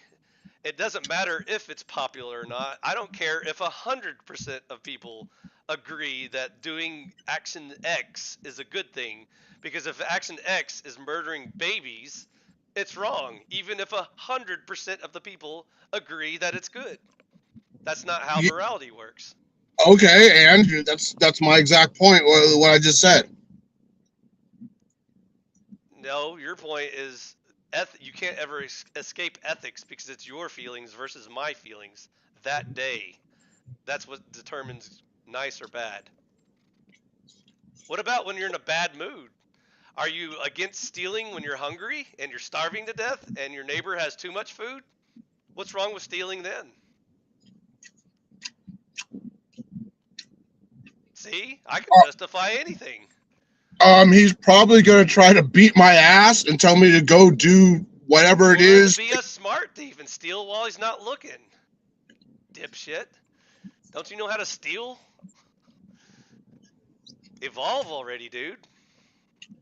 Have at least resistance. I could just go get my own. Or better yet, Cecil, just kill the motherfucker and then you get all of his food for free. You don't even have to steal it. Just walk into his house and take over everything. Have at least resistance. I could just go get my own. Exactly. If there's a gun right there on the table, path of least resistance. Pick it up, put a bullet in his brain, and now you get all of his shit for free. Or I could just go out and use the gun to get my own and not have him resisting me. Do you understand what I'm trying to say to you? Dude, while he's asleep, you walk into his room, put a bullet in his brain, 0 Hey, resistance. dumbass. Hey, dumbass. Okay? I could go out and kill an animal instead of having to go over there and kill him and take all. And most human beings naturally think this way. Hey, dipshit, do you know how much work it is to kill an animal and clean it and cook it and prepare it to eat? Path of least resistance, my ass. You fucking retard. I like arguing with you, Cecil. You're fun. See, at least Cecil gets into it, Reddington. You're just like I imagine you kind of like laid back and like barely clicking on the keyboard, you know, smoking a joint and glazed eyed and like, yeah, but whatever, dude, bro. Yeah, I've he's never like smoked weed in my life. You sound like you do. It sounds like you smoke a lot of weed. he can't fucking believe how stupid you So are. what? Bro. He's like speechless from how fucking stupid you are. He occasionally says smart things. That's why I like Reddington. But in the case, and then he'll take 2 steps back and say something really fucking dumb. So, come on, bro, work with us here. Duly noted. Work with us, bro. You gotta give me something, man. I can't do all the work for you. I'm still waiting for you to tell me how you overcome ethics with morale, or is there no such thing as morality? There is morality. That's why we're in this predicament to begin who decides with. morality, Reddington? It's self-evident. Oh, self-evident. Okay, so everything that I think is moral, Cecil's gonna agree 100%, right? Because it's so self-evident. It's self-evident for just me or everyone in the room. Am I the only one who can see it? For the average of humanity, it is very self-evident. There goes that average. Are these average people in this room, Reddington? Is Reddington, TML, Cecil, and I-Fi average?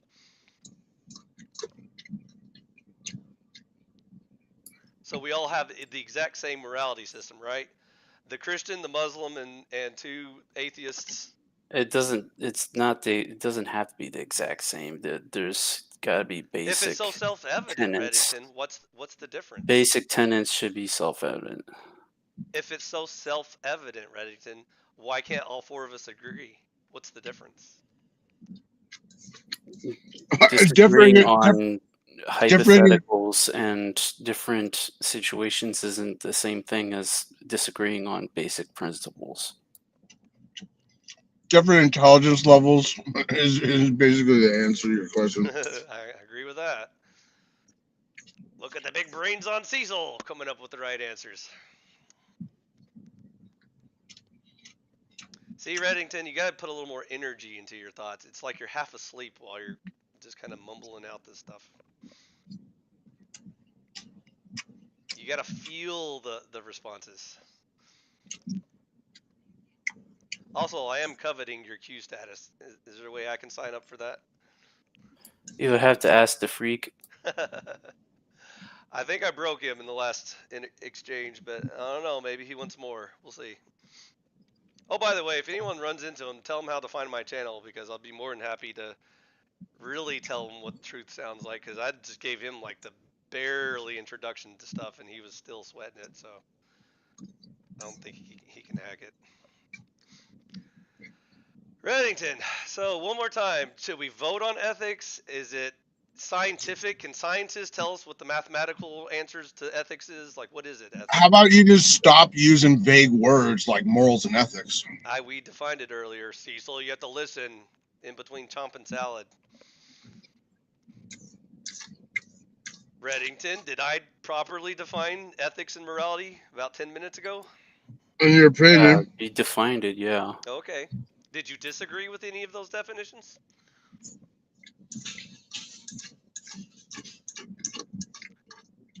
See, Cecil, you bitch too much, bro. Find something legit to bitch about. Anyways, Reddington's given up because he knows he's stuck in ethics land, and ethics are meaningless bullshit because I can easily justify anything he feels like is self-evidently ethical, which Cecil tried to say the average, like the normal amount of people can come up with ethics, but we know that's not true either, so. Based on human instinct. Well, let's see you prove it wrong then. Again, some human instincts are to kill each other in order to take all their shit. So that's why. No, I said the average, based on the average group of people out of the entire fucking world. Understand that murdering people for no reason is wrong. That's why there's laws against it in every fucking country. Cecil, since the beginning of time, since the first man existed on Earth, some small group of people have done it. That's not what I'm talking about. How much tribal warfare has occurred on Earth again, that's some small group, not the average of the entirety of the group. That's 99.99% of all human beings have engaged in tribal warfare and justified murdering people they don't like. For survival. No, sometimes just for shits and giggles. Okay, so the entirety of humanity has been engaged in this massive world war since the beginning. We haven't stopped, dude. We're still doing it. All human beings are engaged in total warfare against one another all the time, every day, since the beginning of time. Is Ukraine and Russia? Yes or no? All human beings are engaged in fucking warfare against all other people all the time, right? The answer to that question is no. With very brief periods of rest called peace. The answer to that question is no, and you know it.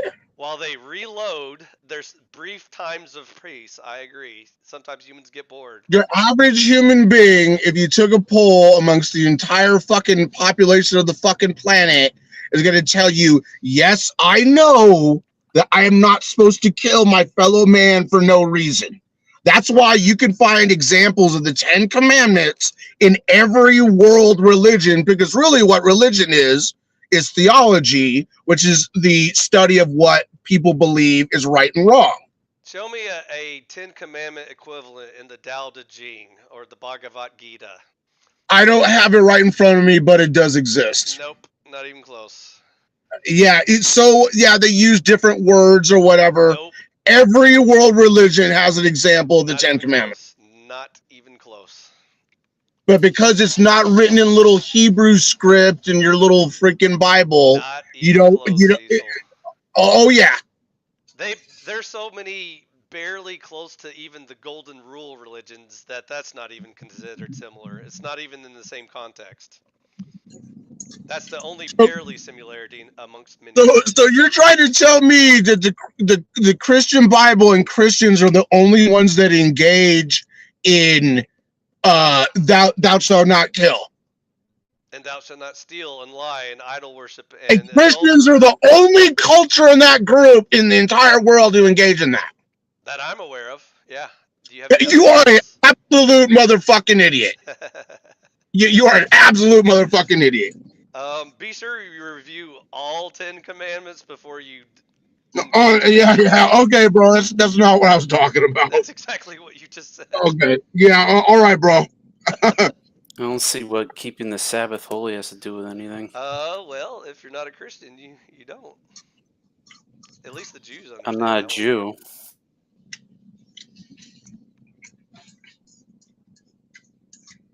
That's a good point, Redson. Why are you more holy simply for taking one day off a week?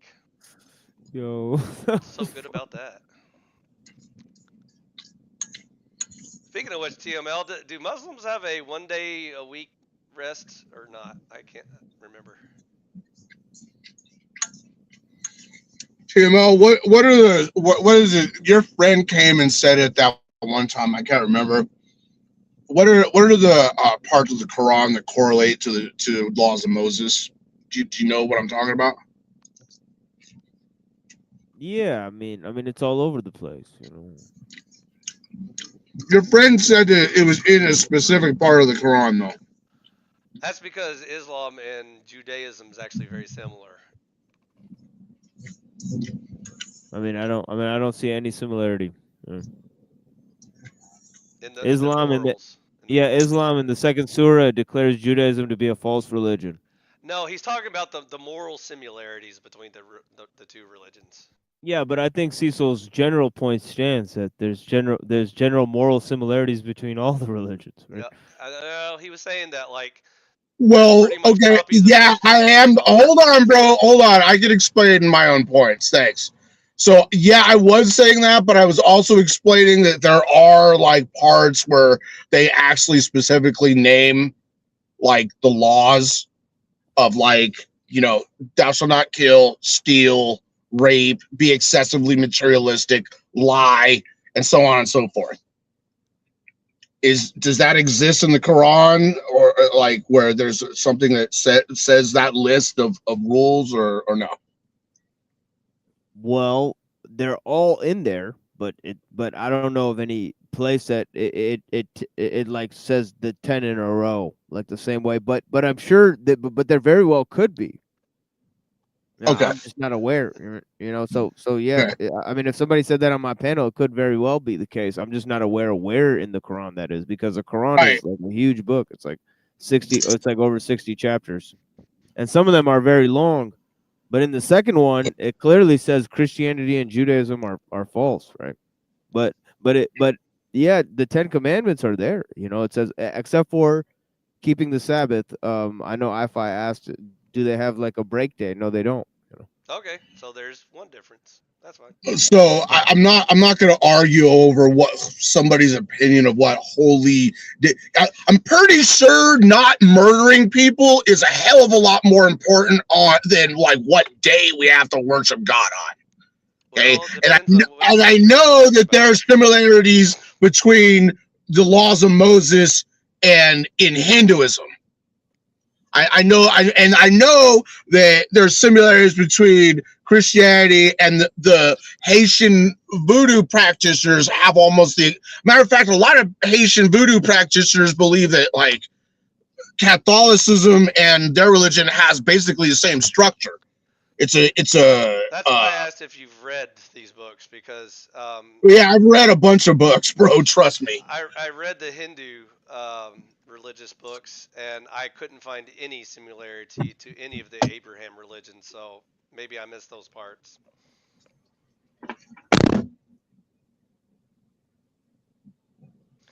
Well, hey guys, it was fun. I'm gonna go ahead and hop out now. Reddington, I enjoyed the occasional feedback. TML, I think we made some progress, but not much on the technology front. But we'll I told you we're gonna. We'll have to try it. We'll have to hash it out. Yeah, you know, I told you it's gonna take some time. You know? Next time we'll blend together the effects of technology on our culture and government, and maybe that'll help. We'll probably agree with a lot of that stuff. So, but technology on its own, I'm still in camp of, it can be good in the right hands. So, contrary to what the Amish teach us. Some of that goes into like metaphysics too, right? Because how you were saying like about you know, I think you made a point about control and all of these types of things. So I think I there's brought a up greater control point. because I noticed you immediately went to the loss of control through our government and what horrible things they do with technology. And so I said, if we controlled the government, or we just became the government, like autonomous, would that help the equation? Because then we could decide how much technology to integrate into our daily lives. Or do you think that won't help? Well, precisely because of the issue I was talking about, and we can expand on this at a later time. But yeah, the whole thing about because I realized that you have to go, I think. But I don't have to go. I've got to go take a piss, but I think we're kind of done here because I don't see a lot of, interesting topics that anyone wants to get into other than just taking pot shots. So, okay. Well, the government thing, is basically, increased centralization through greater, means of production and how that's linked to socialism and the centralization, increased centralization. So the rule of experts creates specialized means. Those specialized means often need bureaucratic arms in order to regulate them. These are the factors that are available. So In order to manage, the bad uses. So that's a problem. so every In order time you in bring order up, to manage go the ahead. bad uses, you have to grow government. But anyways, go ahead. Every time you bring up stuff like this, I want to agree with like 90% of what you're saying because I actually agree with the That's a problem. spirit of See, what you're saying. I know, I know, I It's the know, I know you details are. we're That's why it's a missing. good point. So it's the details we're not on the same page for the details. The detail is, of course, the We may devil's in be the though. You details. don't know the details, right? The We may be, detail is that technology in and of itself is not an evil entity in which we should avoid. and that's what I mean. That's going to get into more metaphysics and epistemology and those types of things, Okay, right? but I agree that more often than not, it seems like a Because lot you of used a term there, you used a word there that's very loaded, and the term was evil. Okay, right? So, right in so we and have of to hash out that itself. term. Yeah, of course, of Yes. course. We have to say what is inherent evil, and then all of that type of stuff. That gets into a long, drawn out, navel gazing often discussion. You know, right, Okay. about abstract terminology, even Sure. Sure. and definitions. Yeah, but that is quickly expedited if we move to epistemology and metaphysics, which helps us define those terms, right? Okay. And so, even if I ended up agreeing with 90% of what you're saying, I just don't want you to be confused and thinking that I'm saying, yeah, in the end, technology bad. Well, I'll just Let's take it as I'll just take it as I'm 90% right. sure, that's fine. We'll settle on that point.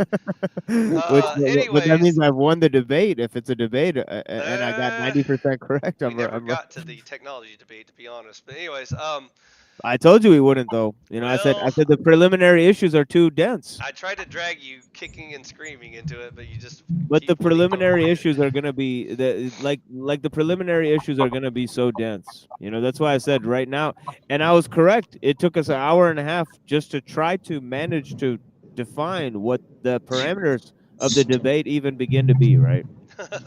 Okay. All right. All right. That's the reality of it. Right? I agree. Sometimes we can get off into the weeds and tangents and stuff. So, anyways, like I said, you bring up lots of interesting points where I will definitely agree with you on certain points. You make certain points really really good, and so I would love to agree with those points. In the meantime, like I said, just don't be confused in thinking that I agree that technology is bad just because you make some good points about it. Well, I mean, it's always fun talking to you, yeah, yeah, dude. yeah. All It's right. always a Well, good time. anyways, like I said, I'm gonna go ahead and head out now, unless there was something super important y'all wanted me to answer right away, right now.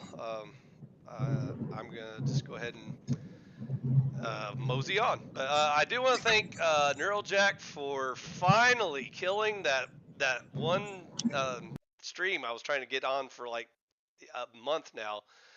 We finally properly defined the left wing and the right wing. So, congratulations, Neurojack. You did what Flow State was unable to do, and he was too afraid and scared to face I-Fi. And so, good job. You passed with flying colors. Anywho, in the future, if anybody wants to talk about politics, philosophy, religion, technology, whatever, I'm available and be more happy to jump in. So, peace out, brothers. God bless. Blessings, my friend. Easy.